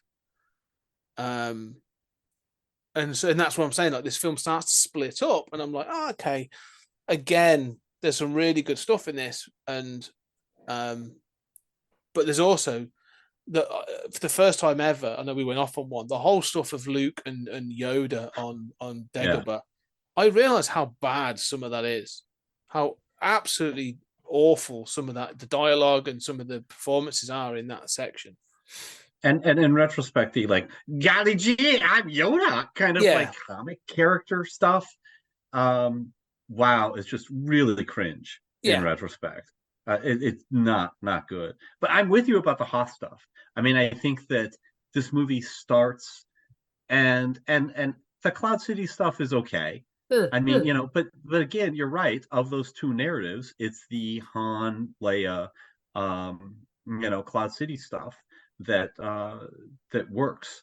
And I mean, even that doesn't really work.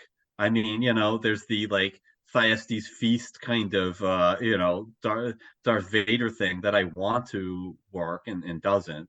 But and I don't know. I mean, it feels like it starts as a much more confident movie, Mm. and then and then just goes off the rails. Yeah. So I don't know. I mean, I want to like this movie more than I do. I mean, everybody, I do think that it's better than the first. Yes. Um, I didn't give it a better rating than the first. Mm. Um, you know, and I want to like this movie better than I do. And I don't want to be that guy who's like, fucking Star Wars, like is always down on. I mean, I live, first of all, live and let live. Secondly, I grew up with Star Wars. I mean, I like a lot of the visuals, it's influential for better and worse. I do accept that this is like a better film than the first one. Mm-hmm, There's a mm-hmm. lot that it's doing that we both like about, Mm. especially like, well, there is another with the sister, and I mean, okay, Darth Vader is the father. I mean, this is setting up the mythology in a way that first and did it, and setting up the sort of Skywalker saga. Yes. That all goes back to this. It does not go back to that first one.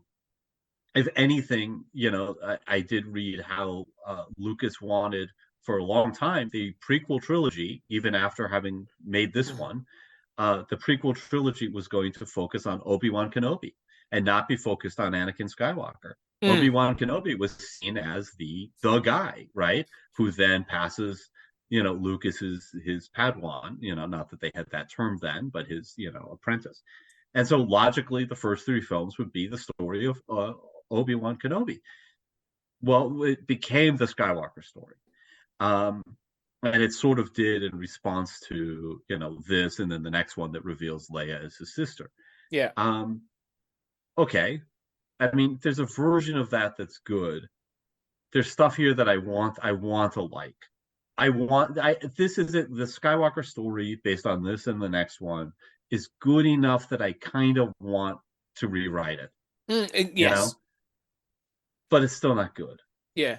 Well, I think we said that. I mean, that was the thing. We talked about this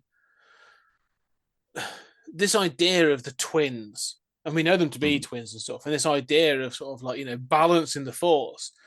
And we were saying, like, yeah, everything in this film starts to point towards balance and this yin and yang idea, yet never quite gets there. And even we're going, like, you're almost shouting at the screen, going, like, you're telling me everything that you need to know, but you don't seem to be listening to your own script. Right. And that's where I think this sort of does start to fall.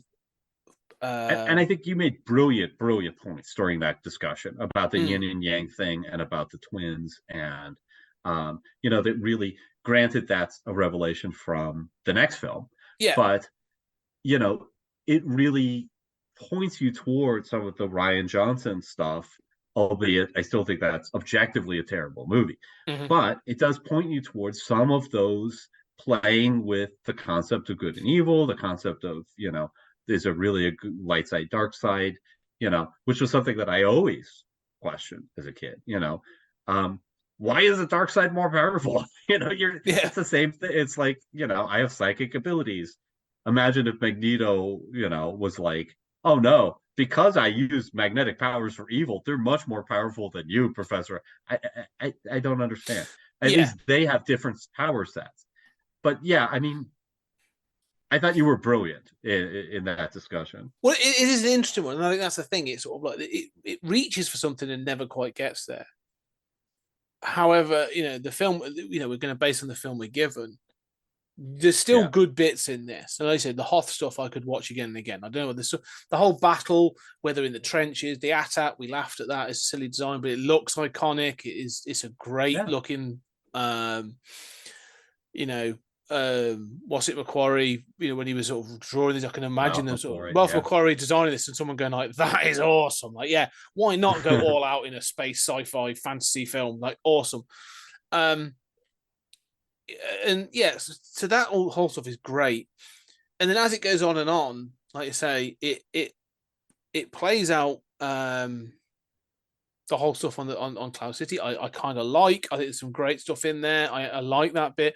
The whole bit, as I say, when they sort of sit down with, or they should sit down with Vader, and they don't, and all that. It's just there keeps being these missed opportunities. But there's the other side where the stuff with Yoda, as you say, the comedy stuff with Yoda. This was the first time I watched it and was like, yeah, this is crap. Like, this doesn't work. Like, but then I realized, is it a fake out? Is he pretending to be like this because he's trying to hide, testing him? And but then there's still good stuff. Like, there's a relationship between, there's still little bits, glimpses, like the relationship between Luke and Yoda when he's told to go off on the quest, and he sees Vader, and like, Yoda tells him, you don't need your weapons. Like, this isn't, and he ignores him. And you see, and this is where I actually say that, like, the puppetry done is great, because you forget, this is why I love puppetry over CGI. You forget that Yoda's a puppet, because I'm sort of going like, oh, well, Yoda's pissed at this. or he's disappointed in Luke, like when Luke attacks that version of Vader in the woods and sees his own face in there and stuff, like, and you see Yoda's response, and he's like, well, I thought he was the one, but this is clearly like, not the case, or he's disappointed, whatever. Like, it shows emotion. So Right. there's great bits like that. But yeah, I think I See, was. none of that worked for me. I think that, I think that like that whole vision thing with killing Darth Vader and it's you inside, that's fine, as a dream sequence, but where does it fit in the overall training?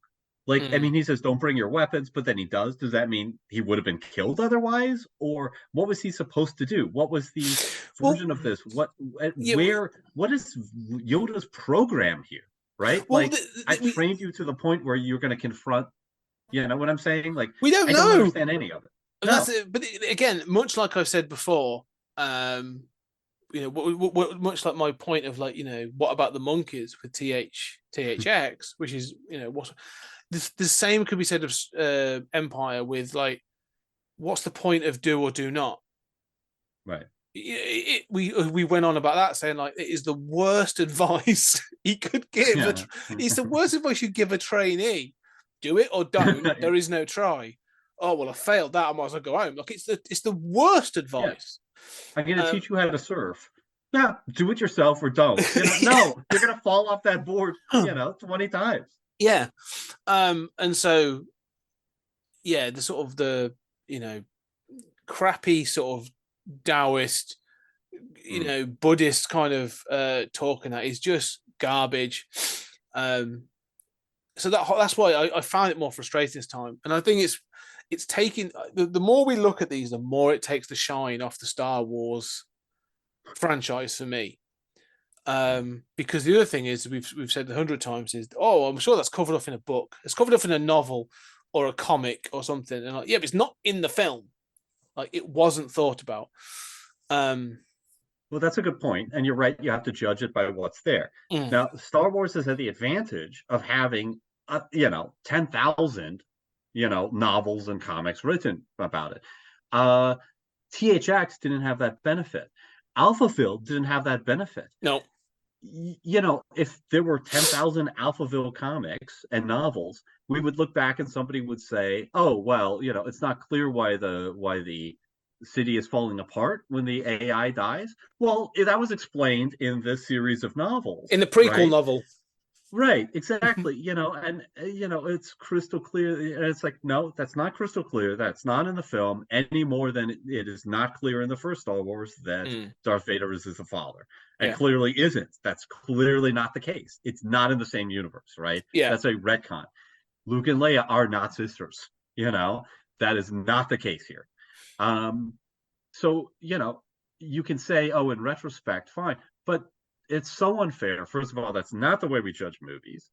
But also, the way it's interesting to me, like the way that, like, when you, when people read the Bible, right? You go to like Bible study, and people will say like, oh, well, that's because, Jesus' mother, well, like it says, oh, they had children together, Mary and Joseph, and it's like, oh, well, it can't mean that they had biological children before Jesus because Mary was a virgin. No, she's not. You're applying that concept from elsewhere. That's not correct. It was an immaculate conception. Doesn't mean it was a virgin birth. Yeah. Or you say, oh, Adam and Eve, were kicked out for sin. Well, the word sin isn't there, right? They were kicked out for disobeying the tyrant God. And because God didn't want them to have knowledge of, to be like gods and know things. That's true. Knowledge is the enemy there, but it's not that they were kicked out for sin. We have these ideas that we inherit from what we're told, that then we apply to the text in front of us, when what's there in front of us is not, so we watch this and think Luke and Leia are sisters. They're not yet. Siblings. Darth Vader, yeah. Well, yeah, sister. Uh-oh. Yeah. Maybe. Yeah. Well, we live in a very modern world. No, you're right. You come into this film with with foreknowledge that you've just assimilated from pop culture in many cases, and that gives it a boost. But it's not there in the film in many cases. And I think that comes to like this whole, like you say, the reveal of him being his father. That they even have to have a point in the next film where it's like, you said he killed him. Well, from a certain point of view, he did. Like, it's sort of like even Ben Kenobi has to sort of try and retcon his own speech from the first film. Well, and when you look at these films, and you look at the other thing I was going to say about your point is when you look at how many things have had to be explained.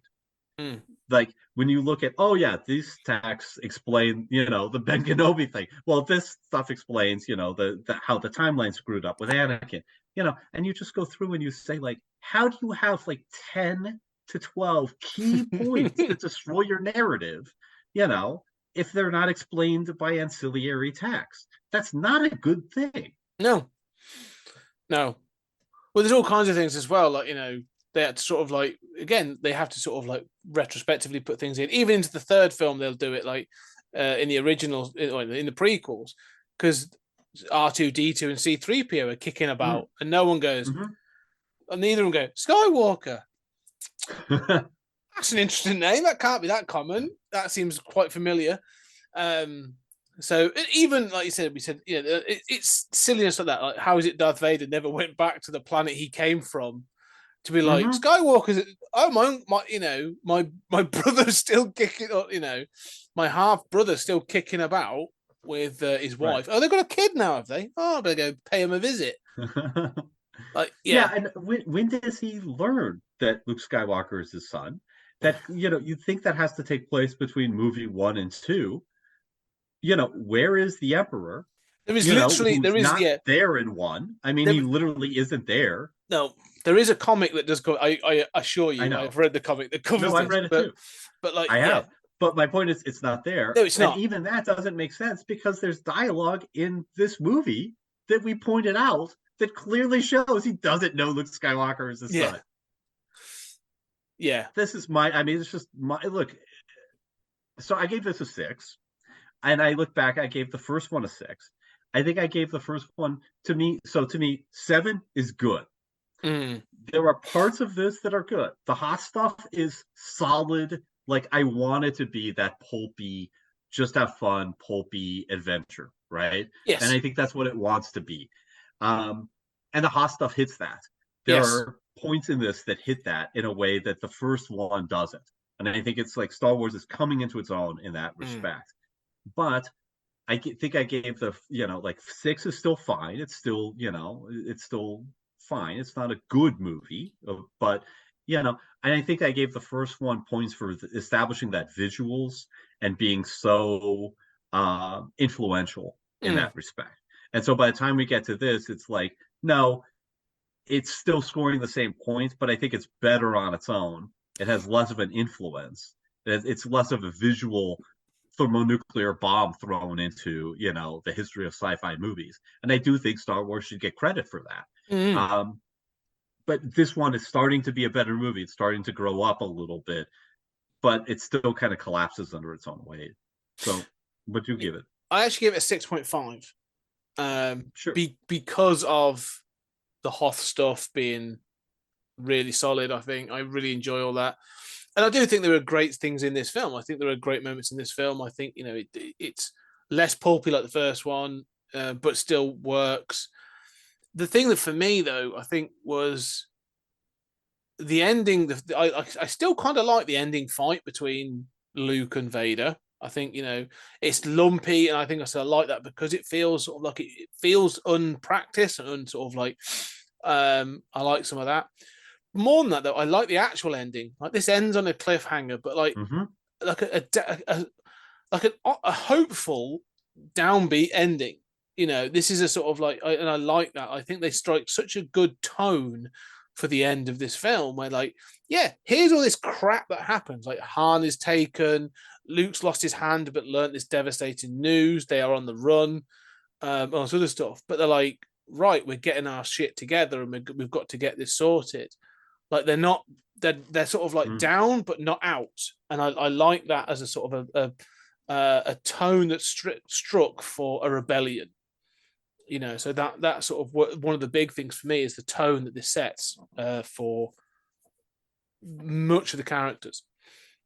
Yeah, and to be fair, I love that ending, and I do think that I'm a big fan of downbeat endings generally. You know, I mean, because all of our stories end in death. Thank you. You know, I mean, like there's you know, like, is it the Norse sagas where, like, you know, everything goes, you keep running the timeline forward, and you get to like the end of the heroic accomplishment, and then you always have those like final paragraphs where like they lived very happily together and had many children, and then they died. You know, Yeah, like, oh, yeah. right, yeah. Just a little reminder. No, so I mean, I love the downbeat ending. I think it's very influential. And kudos, you know, for that. Yeah. No, I agree. I think so. I think that mid range, it's gone down in my estimations as I've grown up, though. As I've sort of grown with it and watched it, I've gone, yeah, this isn't what I thought it was when I was a kid. And that's not to say it's a kiddie film, but I think my view has changed. And I think this also comes down to something we're going to talk about, which is my shift of star-based franchises. Yeah. But let's But before we get there, yes, we have Sean Connery slapping women around and chasing down mining because only a few times committing mass murder in outer space. Yes, you know, in possibly in the Alien universe. Outland from 1981. Yeah, this is an odd one because I films like this and Alien and I was thinking there's a couple of others and stuff. I've now coined the phrase. I'm taking it. I love industrial space science fiction.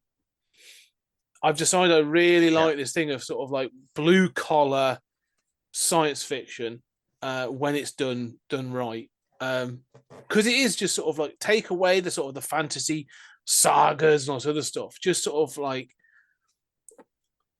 you know, just people trying to do a job, but having it in a future world or in space, whatever, and then having this having that sci-fi twist. And I think it's why Alien works for me, and it's why I think this film works for me.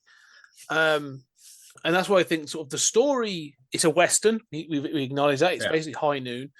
But it's kind of a small story.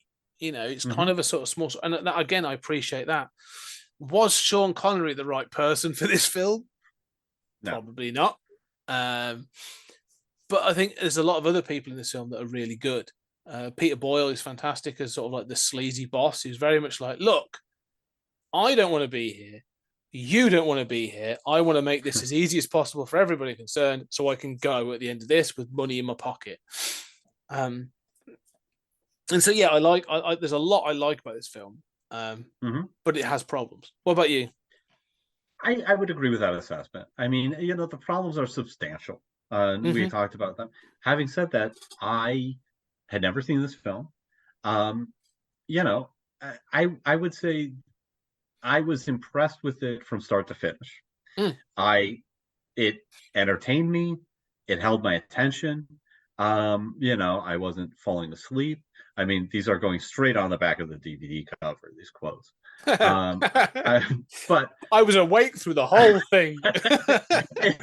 I did not make me fall asleep.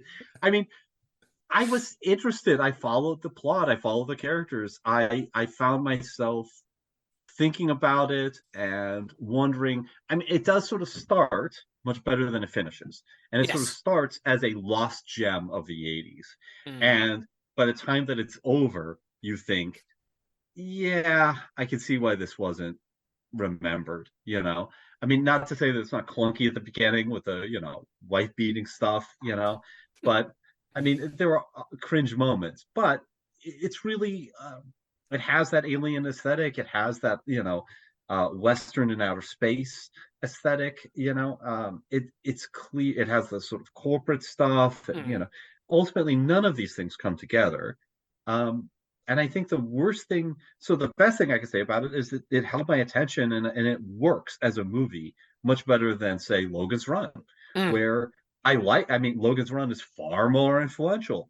Everybody knows Logan's Run and nobody knows Outland. Having said that, I'm not gripped by the narrative in Logan's Run. I can easily say, oh, I've got to urinate. I'm going to go take a piss, Yes.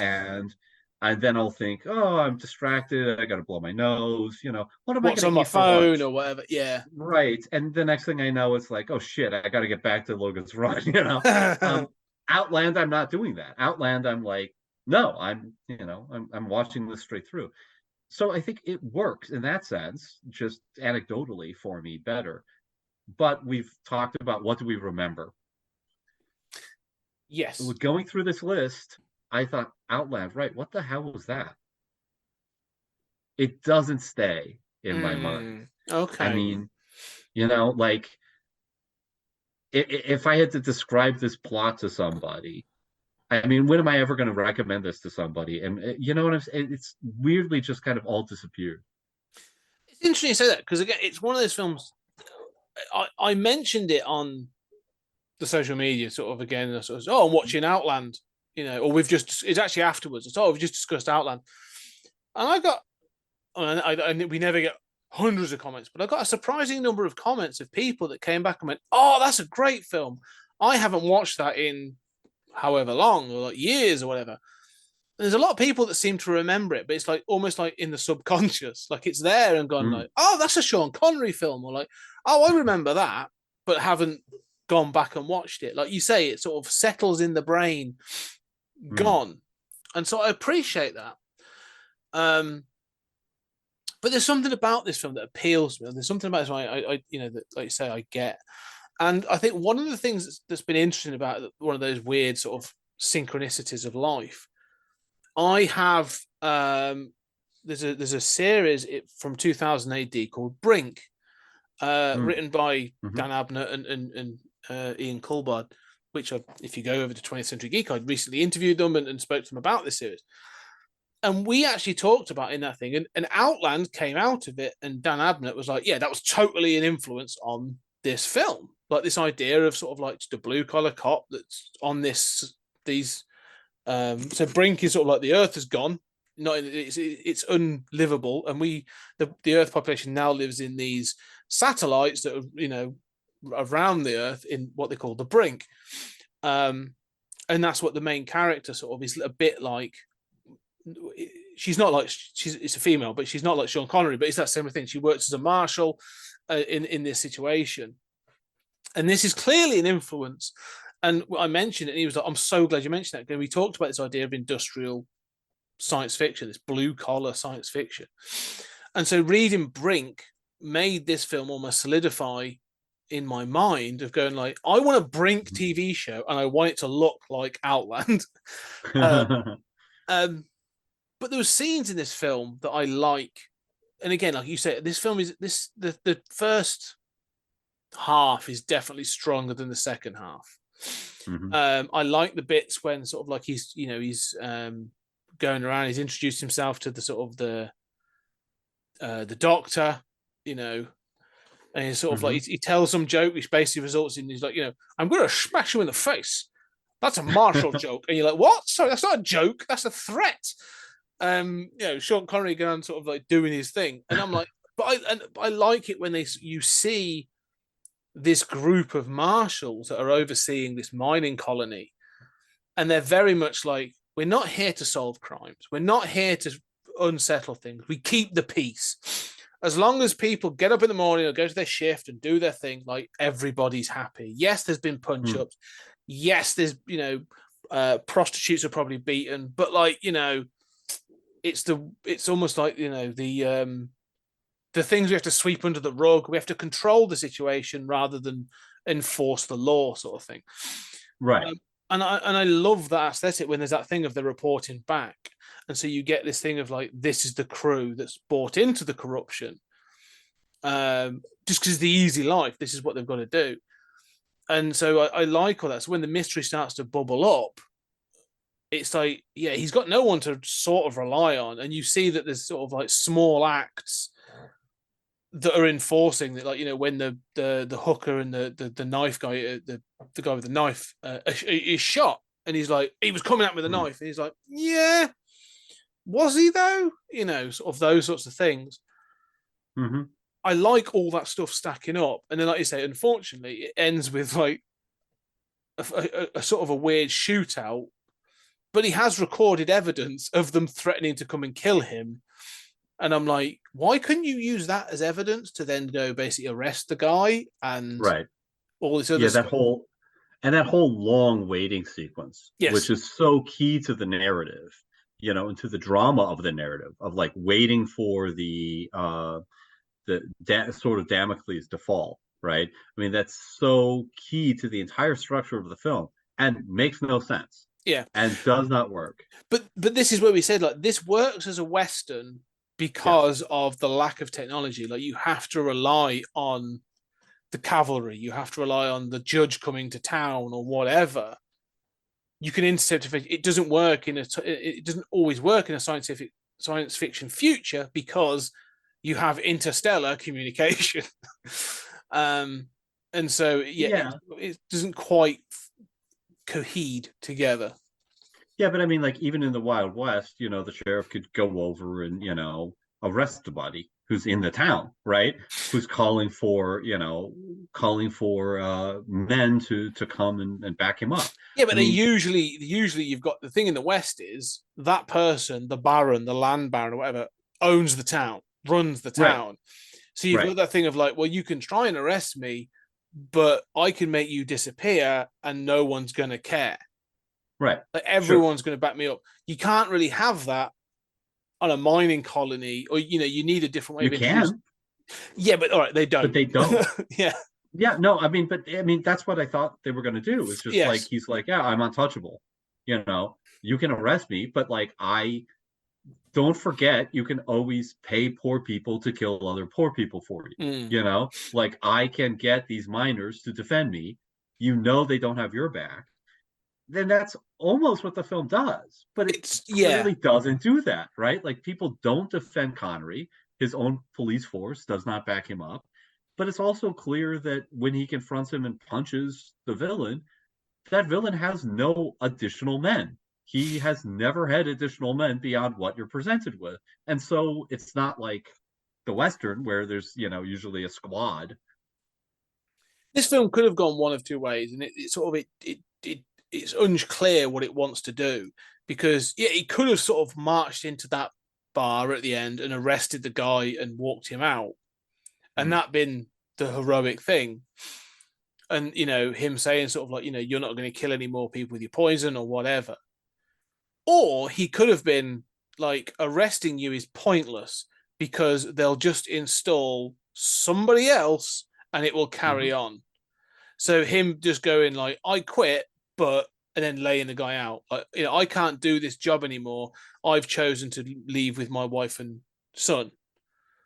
Like, it needs to be clearer about that's the case, then make the choice earlier so you're not assaulted by the murderer squad. Yeah, well, the ending needs more work. I think that I agree. There needs to be more sort of setup or more structure around the ending of the film. Well, let's not forget the weird gender politics of this, of like, basically like, I had a fight with my wife, so I'm going to go commit suicide, you know, in a cause that isn't my cause. Yeah. Because basically, like, my wife won't do what I want her to. Yeah. And, you know, I mean, that's really the arc of this movie, is like, you know, it's like, instead of I've sown my wild oats, you know, sexually, I've sown my wild oats in terms of being a frontier law justice guy. And now I can go back to Earth and do what my wife wants. Well, he tries to sort of, the thing is, they try to sort of cover it, don't they, by saying he's obviously been a marshal at multiple places. He's been moved from one place to another. He doesn't know he doesn't know whether he is a good man or a failure, and he wants to. This is opportunity for him to redeem himself. And it's overly macho, because she's like, you can walk away, and he's like, I can't walk away. I have to do this for me, which is a very Western thing. but again, it sort of comes across a bit petulant, and I think that might be Sean Connery, where like he's a bit like, Yes. where he's more like, no, I shall do my own thing because I'm a man, and you're just like, what? Yeah, it's the sheer, and this is not correct for the 80s, right? I mean, the sheer unreconstructed macho masculinity, Yeah, um, that Connery typified, is part of the problem here. And when I think about Ursula K. Le Guin and feminist science fiction, um, I am reminded of the adage that's been made by many people many times, like uh, these men, predominantly white men, could imagine a future in which we had contact with aliens, a future in which we had colonized Jupiter, a future in which we had spread the wagon train to the stars across the galaxy and had the Force and little green Yoda. They couldn't imagine a future where gender roles were really different. yeah. And Outland really is a Well, bad case in point there. it is. Well, this is all the gender politics have been lifted out of a 40s or 50s Western wholeheartedly. Like this is High Noon almost to a T, isn't it? And it doesn't play well. I agree with that. And the doctor's good, right? Yeah, I mean, she the is great. doctor seems Exactly. like from another movie in Yeah, terms of gender roles. But yeah, it's like you can't have the hero be like a guy who makes Clint Eastwood look like a hippie, yeah. and also have like the tough time. Like these do not belong in the same movie together. Yeah. Yeah. There's a weirdness to that because again, I think Connery is one of the biggest problems in this film because he's inconsistent from scene to scene. Like, is he supposed to be slightly soft-hearted but slightly curmudgeonly, or like you say, is he trying to be Dirty Harry in space? Like, he never seems entirely sure what he wants this character to be from scene to scene, and so there are scenes where he's played like that. And then there's other scenes, like there's scenes where he's talking to the doctor or something, and he's trying to sort of, oh, I've got to have a bit of vulnerability, or I'm showing with my son or whatever. And then the next scene is him with somebody else, and he might as well be, threatening to shoot them in the face. It's sort of. I forgot about that phone call with his son. Oh That God. is one of the worst scenes in all of the movies we have covered. Yeah. I mean, in terms of just in lack of emotional awareness and Well, lack of awareness of your own plot. well, I think one of the problems, again, this comes back to Connery, is like, as you said, like Connery, you hit the nail on the head when you said, well, Connery hit a stride at one point with Bond and some other stuff and thought he was better than all this stuff. I mean, he notoriously read, he was originally approached as Gandalf for Lord of the Rings, read the script and was like, I didn't understand it, so I turned it down. Sort of like notoriously doesn't get this kind of stuff. And the only reason he did Highlander because it gave him a chance to sort of go and film in certain parts of Scotland, and he was basically he could go and do what he wanted in Scotland. So there's things like that. And remember, I think he was offered Morpheus in The Matrix and Yes. also turned it down. And so having turned down so many big parts like that he didn't understand, his response was to accept League of Extraordinary Gentlemen because he didn't understand it. And he has said on record, before he died on record, that's why he took the role. Oh no, 100. I've seen the interviews. Like, yeah. What the hell? Yeah. No, I mean, and then he plays it like he doesn't know what movies he's in. Oh no. Well, anything that's science fiction or fantasy, like he doesn't get it at all, and it's clear. I mean, it was like, I was sent the scripts for this, didn't understand it. It became multi-billion, so he sent something else. He's like, do it. And you're like, no, but this one's shit. Yeah, right. This one doesn't make sense. Yeah, this one's not good. No. Do it. And it's but the same with, like you say, it's quite clear that he doesn't quite get this film. And I think there are people. I mean, if you think High Noon, is Jimmy Stewart. It's got these other people that have got much more pathos and much more range. And I think that's the problem with a lot of this. Harrison Ford would have been probably a good fit for this film. I kept thinking, Blade Runner, exactly, yeah. I mean, this is, the guy from Alphaville, would have been fun. Yeah, You yeah, know? yeah. And so I think that's the problem. However, I think, I think I'm seeing a bit of a theme Hmm. with what we're talking about with this first block of films. Is we are degrees off, and I said this in the thing. Like, this film could be, everyone could take Outland and remake it, and I think you could make a really good, intense kind of film. Make, correct all these issues, get someone good to play, that role of the marshal. And I think you've got the makings of a classic. This Yeah. is degrees off being a really, as you said, like, this is a, when you watch the opening of this film, you're like, oh, how have I never seen this film? Yes. And then by like 40 to 50 minutes, you're like, oh, that's why. Yeah. Yeah, I mean, I think certainly maybe halfway through, I'm like, yeah, I'm kind of starting. And by the end, it's like, right, I sort of understand why this disappeared. Yeah. But it's not that it's that bad. But I agree with you. Like, so, what did you give this? 6. Very, very interesting. I gave this a 5.75. I know gradations, which is, well, we both gave it the same thing we gave Logan's Run. Yeah. Which is, hey, good for Outland, right? It's the less famous of those movies. We both think it's on par with Logan's Run. And I think both Logan's Run and Outland, I will go back and watch both of these again at some point in the future. And interestingly, I mean, I think when we did the 100th episode and looked at the data, like, I think that our scores, correspond relatively well, but they're like half a point off of each other. Here's what's interesting is we both gave Empire Strikes Back above Logan's Run and Outland. Me by 0.25, right? Which is why I've got, and you by 0.5. So, I mean, we're really talking about the same thing, right? I mean, yeah. Empire, it's the Hoth stuff that really pushes Empire. I could just watch that first 40 minutes and be like, yeah, I'm done now. Thank you. I'm done for that film. No, I mean, I think there's enough good there that I think I want Star Wars to actually be like the original trilogy, chopped up as an episodic pulp, movie serial. I always felt that, even as a kid. I was like, I want it to actually be a serial. Yes. Which it I might guess work now we're better getting with the Disney Plus shows. Yeah. So, but on to the other star, the other Star franchise. Trek. Yeah, Star Trek 2. Star Trek 2, The Wrath of Khan, which is a pendulum swing away from the motion picture, but I still love the motion picture. I'm planning on picking up. I haven't seen. Well, there's a new scanning of the director's cut available, and I'm going to be picking that up soon.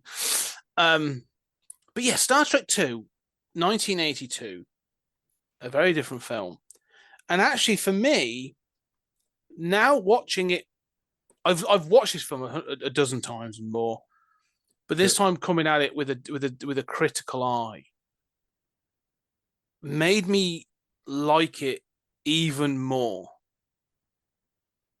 We'll get into it, but what are your sort of thoughts and reflections?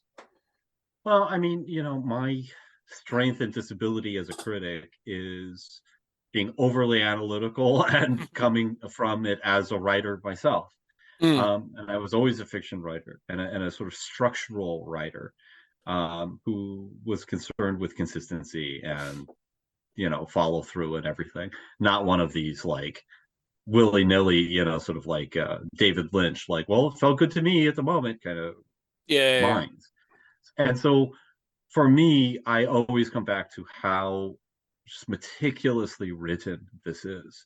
How, when we talk about like this does not have, let's be crystal clear, this does not have anything deep to say about life and death, but those are themes that are woven throughout in a textbook way. I mean, you could teach this movie in creative writing classes for how you do this and do this well. Where nobody's telling you, I mean, this is not a passion project that was like, a thesis on my idea of Taoism or something, but it's just so meticulously crafted from a writing standpoint. And I think that that blood feud between, I mean, this movie, let's be clear, is why people say Khan is the great villain of Star Trek and Star Yeah. Trek lacks great villains. It's all down to this. It's not down to Space Seed. It's down to the sort of and blood feud between the two of them, which again, you could just invent a character who has a blood feud, right? Yeah. I mean, and so to me, that's not anything intrinsic in Khan from Space Seed. There's nothing about Khan as a genetically superior person from the 1990s, eugenics wars, that is even in this film. All that matters is that he's smart and he really hates Kirk.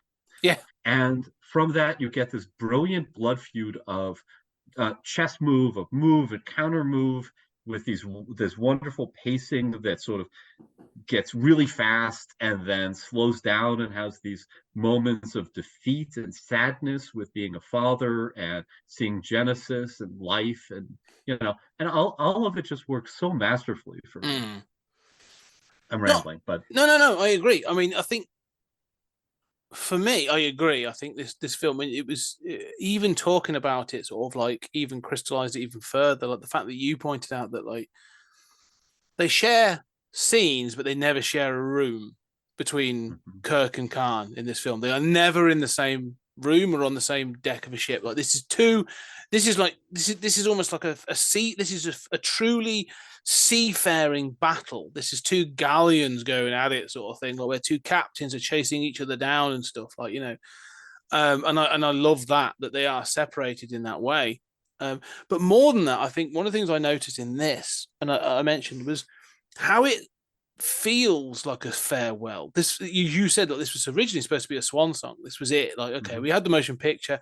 We'll do one more and then we're out, sort of thing. And it feels like that and this sort of thing, but because it undermines so much that went before. Like, you've introduced to Kirk with that backlit silhouette, hands on hips, kind of sort of like heroic pose.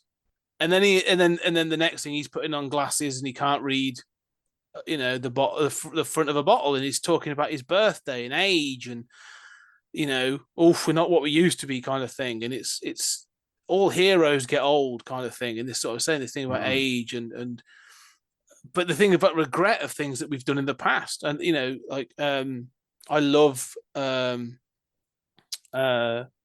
Chekhov's response. Again, like, there's some little scenes where he finds the thing that says Botany Bay. It's like, Botany Bay, and it realizes, and he's like, oh shit, like, this can't be good, and they've run to get out there, and there's those things of just like the past hangs about in the Trek universe more so.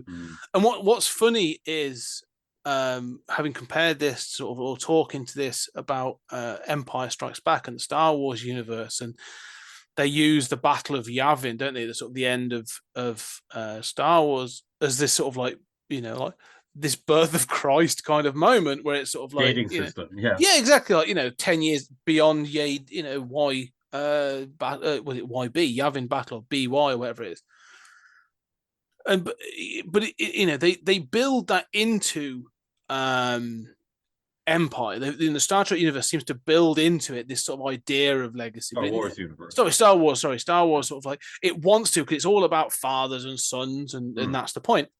At least it ends up being that. But Star Trek, whilst I would say being more casual about that, at least to begin with, has almost like organically grown this very detailed timeline of things have taken place that has a dating system. You're like, okay, well, there was the Klingon War, and then there was this event, and then Kirk did this, he became an admiral, and Picard became captain of the so-and-so, and there's all this other stuff. But it's almost like it's there, whilst it's the key part of the Star Wars universe, is its history, its legacy. In the Star Trek universe, it's there, and there is definitely always going to be this thing of legacy, especially as more and more gets built into it.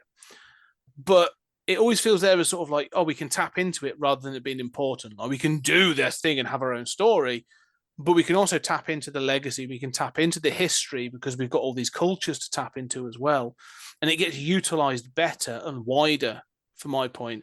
And so that's why I think, like, with Star Trek 2, it's like, yes, it follows on from Space Seed, but it feels almost like, yeah, it should do. Like, it feels natural to me. Like, it feels like a great extension of it because that's how well written it is, and tapping into this thing. But then there are things like it introduces Kirk's son, and but that still feels more organic than finding out that Vader is Luke's father. You could have a great moment in this where Kirk's like, Adam, I am your father, sort of like. But no, it's between him and his not Carol, what's that? Carol Marcus. Yeah, Carol Marcus. And the kid is David. Sorry, David. Yeah. And it's like where they have a bit where he's like, look, I did what you asked me to. I stayed out of the way. Like, here's the justification, just in dialogue. He's like, I knew you didn't want me around and this other stuff, and it's impacted the way sort of subconsciously impacted the way David sees Starfleet. And it just works. And again, because of the way it's written, and I even credit like Shatner for some of his performance in this, where I'm like, no, you know what this is. You are aging, and you're not the heroic square-jawed explorer of the 60s that we knew of the original series. You're a little bit more jaded. You're a bit more sort of, you're older and wiser and carrying a few more scars. And I like that. And that's what I feel about the whole crew of this. So, yeah, no, there's just something about this film that just works on every level. And there's so much more to it. You say it's not trying to say anything, but the themes are strong. But I think with that, though, it sort of, it says it quietly. Do you know what I mean? Like, it is about something. It is, but it's about it quietly. It's not trying to push it in your face, right up until the end with the death of Spock. I'm just saying, like, one thing that I really, having founded an organization to talk about popular culture, one of the things that I really hate is when, people say, oh, well, this is about something. It has something to say. And I'll think, well, yes, I mean, granted, I want popular culture to be respected, and I think you can have something to say in a Star Wars movie just as much as in, War and Peace. If you want to, there's no reason why sci-fi and superheroes can't be used to bear real weight. Having said that, I don't think that this film is really doing that. I think that there's a difference between like having a thesis and having themes. And I think that I just was rewatching with a friend White Lotus. I think sometimes you see a devastating work of art that's just, you watch how, say, a woman is churned up by society, right, through double standards, or the way wealth in White Lotus season 1 destroys people, churns people up, even when the people with wealth don't intend to destroy those poor people. These systems of oppression and advantage, that is getting closer to a kind of thesis. You can imagine a paper being written about that says not just here's a theme, but here's how privilege works in society. The thesis here is people get old, and death comes for us all. What I think is, the more, watching it this time, the more I do sort of think that this pulls its punches at the end, both with he was the most human, sort of like, well, Spock would have hated that. And also this line about, I feel young. The more, as I thought about it since recording that podcast, I've reappraised that again, and it feels wrong to me now. And I feel like the better movie would be him saying, I feel old. I mean, this planet that's, because when we see young people, makes you feel older. Yes. And so when you see that beautiful Genesis planet, you should feel older, not younger. And you've just lost your friend of decades. Yeah, no, you should feel old, and this should be a downbeat Empire ending. Well, but it doesn't want to. No, well, I think this is the thing, and I think this is, you're right, and I agree. The last section of this film, I wouldn't say the third, because the finale I think is brilliant. It's the sort of, they want to put the cream on the top, don't they? And I think this comes to what they wanted. And I see what you're saying. And I said it about you seeing the coffin on the Genesis planet. The last 5-10 minutes of this film is we're done, but we might be back. Yeah. You know what I mean? It's that thing of like, if Kirk was be like, oh yeah, no, I'm knackered. I can't do this again. Like you're not getting a 3 because it makes no sense. What I think there is, or I should have stayed retired, right? Yeah. Like I came back and look what happened. Yeah, I'm going back to wherever. I'm going back to my ranch or whatever. Admiral's position on Earth. A better way is to say is like you say, because the whole film acknowledges their age, and at no point do they get more youthful or more vigorous. It's not like you sometimes have seen films where they're all sat around and they're like they've given up, but by the end of the film they're running around because they feel invigorated. Like this film isn't that. And I think more of a Trek line for Kirk would have been, "No, I feel old, but I feel hopeful." Mm-hmm. Yeah, I think that's a good point. I see a future in these generations ahead of us, like this young crew that we've gone out with and that other stuff. Like, no, I feel old, but I feel hopeful. That's what it should. That's a Trek ending. That's sort of like, and that's Roddenberry through and through, isn't it? Like that's the nod to Roddenberry. That would have been a better line, I think, for Kirk. And you're right about also the sort of the most human of us. It would have been sort of like, doesn't need that. It's just he was my friend. Right. Or even like, he wasn't human, but he was, was my friend. That thing of just acknowledging. Or another way of saying it is he expressed the things that make me proud to be a human. Yeah. Better than the humans that I know. Yeah. That would have felt powerful, right? Yeah. An acknowledgement of he brought out the best in Kirk. That's the thing. Like he made me a better, he was Vulcan, but he made me a better human, kind of thing. Yeah. And he could have said he didn't like humans and didn't want to be a human. Having said that, he was a better human than most of us. That kind of like acknowledgement of his position. We should be so lucky to be a good man as Spock was. Yeah. I mean, you got to be careful how you do that because, they're obviously. But you see what you're saying. That's exactly what you want, that acknowledgement of his position and how it's affected Kirk. And then it just pans to, McCoy in the corner mumbling, sort of like, "I'm just glad the green-blooded Vulcan's dead, motherfucker." Sort of. Oof, McCoy, or bones at it again. Right, or it pans over to Kirk's empty ruffled bed in his quarters. Just to remind you of the slash fiction. That's really that came later. Actually, I tell you what. What it should have been. It was going on earlier than this. Oh, was it? It was really like late 70s but it was like underground and like yeah. But even I think McCoy should have been acknowledged more in this. Like even McCoy, but not I don't know, not shedding a tear, but like acknowledging sort of the emotion.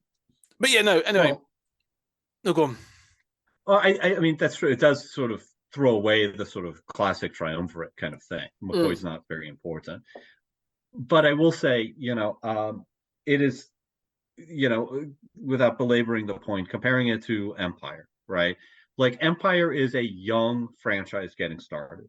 Yeah. And I am continuously reminded of how important this film is for what we see now of aging franchises. We're going to get Indiana Jones 5. I mean, this movie is closer to the Star Wars sequels. Yeah. And I think that, you think about how unsatisfying Han Solo's death was and Luke Skywalker's death was. I mean, imagine if this was, comparable to like The Force Awakens and it kept its focus on the original cast and had Spock die. Like it's years later. We're going to catch up. They're old. We're going to acknowledge they're old. There's no glamour or glory about it. They're not running around blowing up a new Death Star. They're having this vicious fight with one guy. Yeah. You know, and Spock dies. Yeah. Han Solo dies. Whatever the equivalent is. I think this compares better to most of these more recent. Yeah. Older people Oh continuation. no, weirdly, what I would say is on that note Mhm. is we have built up, and this started around this period. We have built up a series of iconic characters and iconic heroes that are tied very much to an actor. But what we have also been presented with repeatedly through cartoons and comics and other pop culture is unaging heroes. Batman never ages. Superman never ages. Captain America never ages. Like, they have to keep adjusting things in the comics. Like the Punisher, for example, was Vietnam, and then it was Korea, then it was whatever. Like, they have to move those things along for them to be able to not age. They have to keep shifting the continuity. But the problem is actors do age. I mean, even like Robert Downey Jr. sort of came to Iron Man relatively old. He was in his whatever, late 40s. And even he was like, by sort of like Endgame was like, no, I'm done. Like physically, like, I can't keep doing this stuff. But we can't let go. We can't seem to let go of these heroes. The only ones that have succeeded have been ones that have been able to be recast successfully. Like we've recast Batman and we've recast James Bond repeatedly. Could you recast Indiana Jones? Could you recast Arnie as the bloody Terminator? They keep having to come up with ridiculous excuses as to why this 70-year-old man is now powering around with a machine gun. Like, at least like the Rambo is a good example of, like, at least like the last Rambo, Last Blood, addresses age and trying to change. We have never replaced those heroes. We've just aged with them, and now they are all aging out, and we do not know how to let go. And I think that's a real problem with some of these things where, we're trying to introduce new heroes, and we need to be accepting of age, and I don't think we are as much. I think we were more accepting of aging heroes in the 80s than we are now. I think that's right. That's a good point. Well, I gave this an 8.5. I gave it an 8. Wow. Yeah, good show. Getting very close. It's a very good. It's a very, very good film. It's the highlight, I'd say, of the. Well, is it actually? Because we've got one more. I might be giving Howard the Duck a 9. Howard the Duck. 1986. Howard the Duck. We've had enough. I mean, we've got to wrap up, but we've had enough people hate us for what we've said about Star Wars and Star Trek. If we're like, hey, that'll be the final nail in our coffin. Everyone's going to switch off. Copy of the podcast will be burned. Around the country, if we say, 9 the Duck's 9 for 9 for Howard and the Duck. Having said that, I do think Howard the Duck is a fun movie. We both like this movie, and we both think this is massively underrated. I think it's one of those films that I think, watching it this time, I thoroughly enjoyed it. I think the cast are fun. I think they sort of know.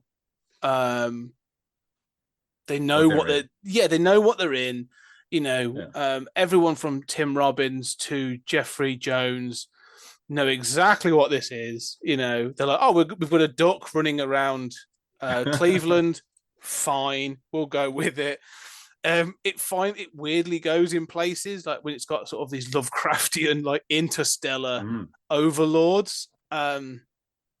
No, I think there's something about this film that actually, you made the comparison of like Buckaroo Banzai and this being a more enjoyable film.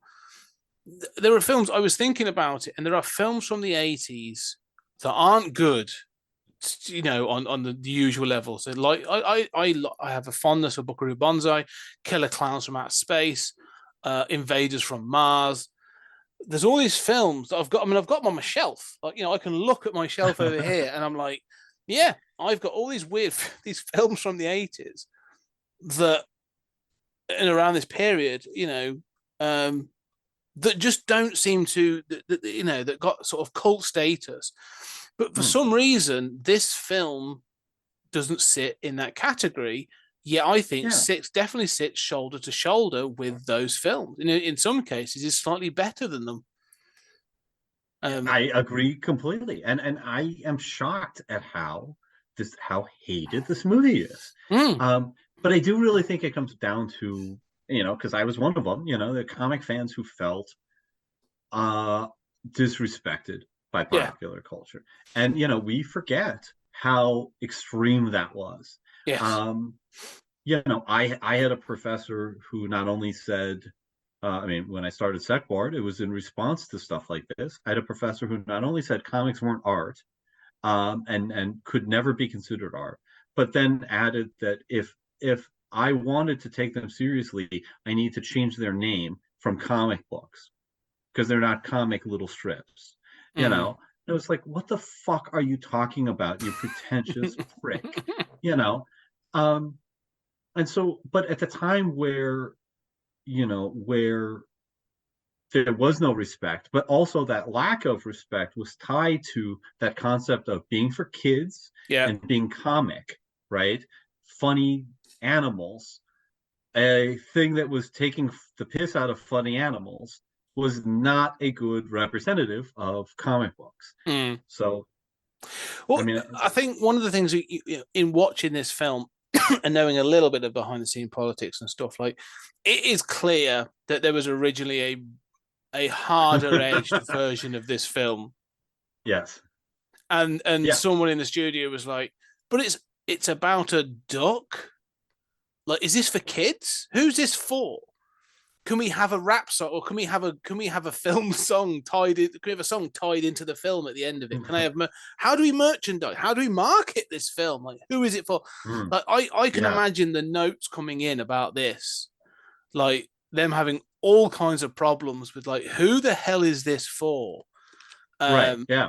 And not fully understanding, going like, I can't imagine any of the producers in the office is reading Steve Gerber's work and being like, oh, well, that's what it is. It's a satire. And going like, they're just going, why is Donald Duck running around Cleveland with this sort of like attractive young woman? Why does Donald Duck seem horny? Yeah.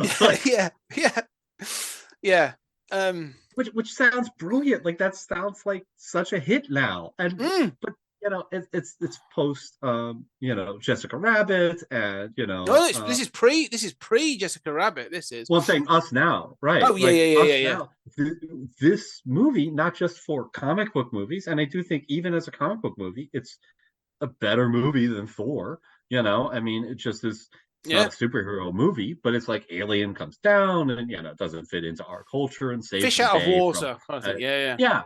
And I think it does that better than a lot of other movies, but it also prefigures that kind of cool world, sort of like adult, James Gunn kind of like, we're superheroes, but we're dirty, and it could have done that better, but well, it's funny. Why did we have people rehabilitating the Masters of the Universe movie with Dolph Lundgren? Okay, like, that has been like pretty rehabilitated.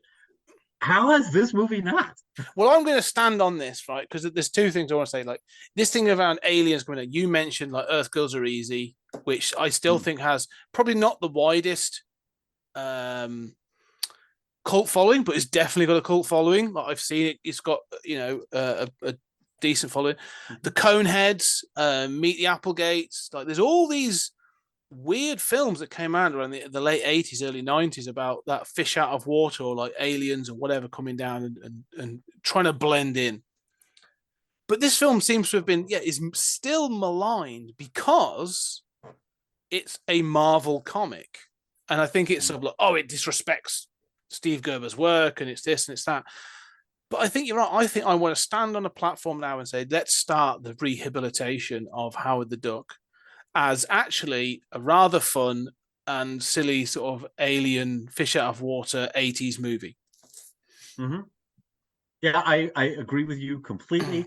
sign me up for the Yeah. Merry Marvel Marching Society for this film. I would say, in terms of why it hasn't been rehabilitated, it occurs to me that, now that we're in a position where we don't need comics to be cool and, successful, so we don't have to look down on this as a failure in that respect. Now we're in this weird period where, especially Marvel fans, love everything in the Marvel Cinematic Universe, think there's nothing bad, but in retrospect, paint everything that was a Marvel movie not made by Marvel / Disney as a piece of shit, right? Ooh, So in well, retrospect, like the Fox movies get trashed, I would defend the Fox X-Men movies as very yeah. mixed, but certainly on par with the Marvel cinematic universe films. I mean, the Fantastic Four movies get trashed, and they're not good. They're not Yeah. good, but it was their success that made Marvel think they could make movies out of stuff like Iron Man. Yeah, I think and so yeah, this is weird. There's a, and I agree with this wholeheartedly. What you're saying, but I was going to point out that you said all of them get trashed, apart from weirdly, like specific films get pulled out. Like you said, like X-Men 2 still gets lauded by a lot of people as going, oh no, X2 is good. And obviously, they obviously talk about like Logan and stuff, like and I still like X2. I think it's good. I haven't gone back for years. But Blade, Wesley Snipes' Blade, gets lauded as being, and that was a huge success. That made quite a lot of money. It's an 18. It's an R or whatever in the States. That's a hard hit. That's a vampire horror film. That was based on one of the ones that I think Sony made it. I can't remember. It's one of those, but like was made. And I think the original Spider-Man stuff still. Spider-Man 1 and 2 still get lauded. So there's specific films, but you're right. The majority get sort of trashed. And I think Howard isn't even in that conversation. Howard gets forgotten, much like the canon Captain America from the 1990, which is awful and wonderful in equal measures.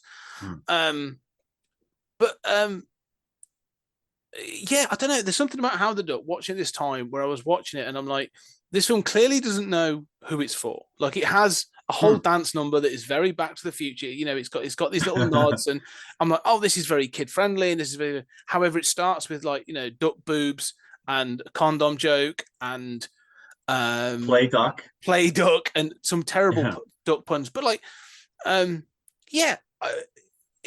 nothing epitomizes this more than the seduction scene where literally the characters chicken out.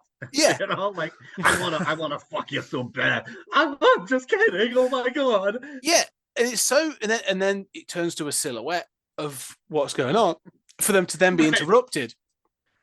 So the film keeps sort of pulling its punches. And I even said, I think it's quite clear, and I never asked Ed Gale this, and maybe I should have done, but it's quite clear, like the scene when Howard makes noises at those kids at the museum, the science museum, like it's quite clear that he just goes blah, blah, blah. Like it could be anything, but I'm not saying it looks like because the mouth doesn't articulate enough, but there's scenes where you're going, oh no, they were supposed to say something else. Like there was R-rated language in this that got changed and probably got re-recorded at times. Yeah, and there are a lot of scenes where it's like that almost doesn't. Like the rhythm is off. Yeah, that exactly. It's like that works with the word fuck. It does not work in this version. Yeah, exactly. And I think I agree with you. I think there's a couple of things and I wonder if that is the case. But I'd love to rehabilitate Howard the Duck. I think it needs to be revisited. And I think people that are, trash this film say oh, it's tonally all over the place and stuff. Yeah, but I think there's a reason for that. But other tonally mixed films get praised. But also I think this film's just fun. Like the whole thing with the diner is great fun. Jeffrey Jones, despite his place in history now, is great as the sign. I don't know. I just enjoy this film. It just makes me chuckle. It is enjoyable. I mean, there are a few cringe moments along the way, and what's going on, moments. But you're right about the diner, and I sometimes do wonder if we've talked about a few movies like Outland that sort of like Mm. start strong and then start to go off the tracks. This is a movie that starts a little weak and uncertain, and by the end of it, it is much more confident in Mm. what it is. Yes, it's got the dance number at the end, but like it knows it's more silly. And I think from that diner scene through the climax, despite a bunch of silly stuff, it Yeah. really works. Yeah. And I am just with that film. And I can't say that about many movies, No. especially movies where they're blowing up an alien in the climax. Yeah. I mean, I'm fine with it. And I'm along for the ride for a solid, 30, 45 minutes there, that is really super rare for me. And so, for me, yeah, let's rehabilitate the hell out of this and let's use 80s nostalgia and Leah Thompson, Mm. who I do have to get a DeLorean and go back in time to have a crush on. Yeah, no, I think I agree. I think we're going to fly the flag for Howard the Duck. That was the last episode, so I'll be interested, what people came back with. But what did you give it then? What was your score for Howard the Duck? I've given Howard the Duck a 6.5. So have I. There you go. I think my thinking is it's not a 7. It's not a good movie, right? No. But it is. But 6.5, that's better than Star Wars. It's better than Empire Strikes Back in my book. I mean, it's on par. I've put it on par with Empire Strikes Back. I mean, I think that's fair, and they both have different advantages. Yeah. I mean, it doesn't mean that on a 10-point list that it beats Empire in every single dynamic. Obviously not, but it works better as a movie. Honestly, I mean, it's not as visually stunning. It's not as whatever, but I mean, Can I just say that we have got 3 films in this sort of half season linked with George Lucas, and the one with the highest score overall is Howard the Duck. Yeah, I mean, and I think that's actually fair. I mean, yeah, I don't know. I mean, it's definitely, when I think about, it's fun. It's definitely for me. I can't go lower than 6. No. It's a solid. It's fine. It is. Least, I think it's right? I think it's fine. I think it's good fun. I think it has its high. It is totally inconsistent. I think the duck puns are terrible. The use of just putting duck on the end of things is awful. I think but I think again, going back to that, I think the animatronics and the puppetry are great for a large portion of it. I love the Overlord design. I think the cast are good. I think that I listened to the score. I found the score on Amazon Prime, and I listened to it. And the songs sung by Leah Thompson and her band are actually really good. Yeah, I'm glad to hear you say that. Yeah. As a Leah Thompson fan. Yeah, no, I enjoyed them. So I think to end this, I was a bit unsure how it was going to go with Howard the Duck. I'm glad I brought it into the mix. Absolutely. But we are not. We're done. This is a thing. I think, any final thoughts on Howard before we wrap up? Because we have gone, quite a bit on this. Yeah. So we're both at an average of. You're at 5.75 on average, and I'm at 5.79. There you go. So you're slightly more positive, close. but yeah, I think it's a very middling kind of run. Yeah. I think in the early films, I think we've come across them. However, we've got some biggies coming up. I'm going to run through the next the next 12 that we've got coming. So in the next episode, we have Arnold coming in with The Running Man. We're then going to talk about the Kevin Costner Mad Max attempt, Waterworld. Masterpiece. We'll rehabilitate that even more than Howard the Duck. Quite possibly. But then we're then going to just I doubt it, but no, we'll see. We'll see. It's starting to appear on lists of films that should be rewatched. Dark City from 1998. An animated film that I think gets a lot of love, but I'm interested to go back to The Iron Giant. The Japanese classic Battle Royale. The American Hitchhiker's Guide to the Yeah, Galaxy. I'm glad to talk about. The Bayverse first Transformers, which is getting good. Time Crime. Where's Time Crime's Japanese? Was it Spanish. Spanish? That's Spanish. Tokyo and Gore much Police. beloved. Yeah, Yes, I've Tokyo heard. Gore Police. Yeah, Japanese, very violent, Yes, ridiculous. Kind of. I'm looking forward to that one. Hard to Be a God, which is a French film. Russian. Bloody hell. I'm going all over the place. So Russian, yeah. Yeah, if it's not America or England, it's known as the rest. What we call it private, That's the rest. the rest. I'm going around everywhere else. I've got to. That'd be fine. Blade Runner 2017. And then the last one is a film I've been wanting to watch for an awful long time, and I'm holding off till we get to this, Possessor from 2020, which I've heard really good things about. So we've got a really good mix coming up. We've got animation, we've got Japanese, we've got some foreign language, we've got Arnold, Kevin Costner, Dark City I'm looking forward to talk about as well, because I've got a lot of thoughts on that and its director's cut. And we've got a sequel in Blade Runner 2049 as well. So we're following up other things of sequels to films that we have done before. So, ladies and gentlemen, I want to say we've got a good lot to come in. But first off, Julian, thank you very much for going through this half season with me. It's been an absolute joy. Thank you. Thanks for what an ambitious thing we're doing to go through a whole year of a movie every 2 weeks. And, thank you to the viewers, to the listeners for, following through with us. And, let us know what you think. Yeah, do. What have been your thoughts? Have we been wrong? Have we bashed on Star Wars enough? Should we just leave it alone now? You're banned from ever discovering anything Star Wars. Yeah. That's fine. We should probably one day cover off the, Return of the Jedi we'll to cover Return off at some point. Yeah. And let us know what you think of what's coming up. We got some great films coming up. But Julian, thank you. It's been an absolute joy. In some cases, talking about the film has been more fun than watching the film. Yes. Let's just leave Godzilla. Let's just leave Godzilla and Fantastic Voyage in the corner. Yeah. Yeah, I agree. I mean, those are not movies anybody should be forced to watch. No.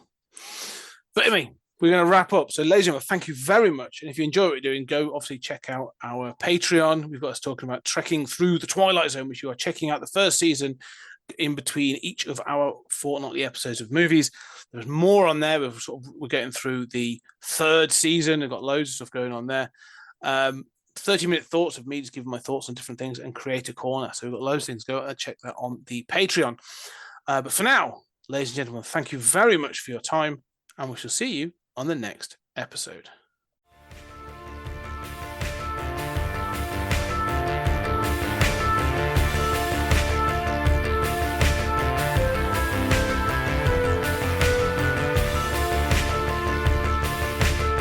There's something very important I forgot to tell you.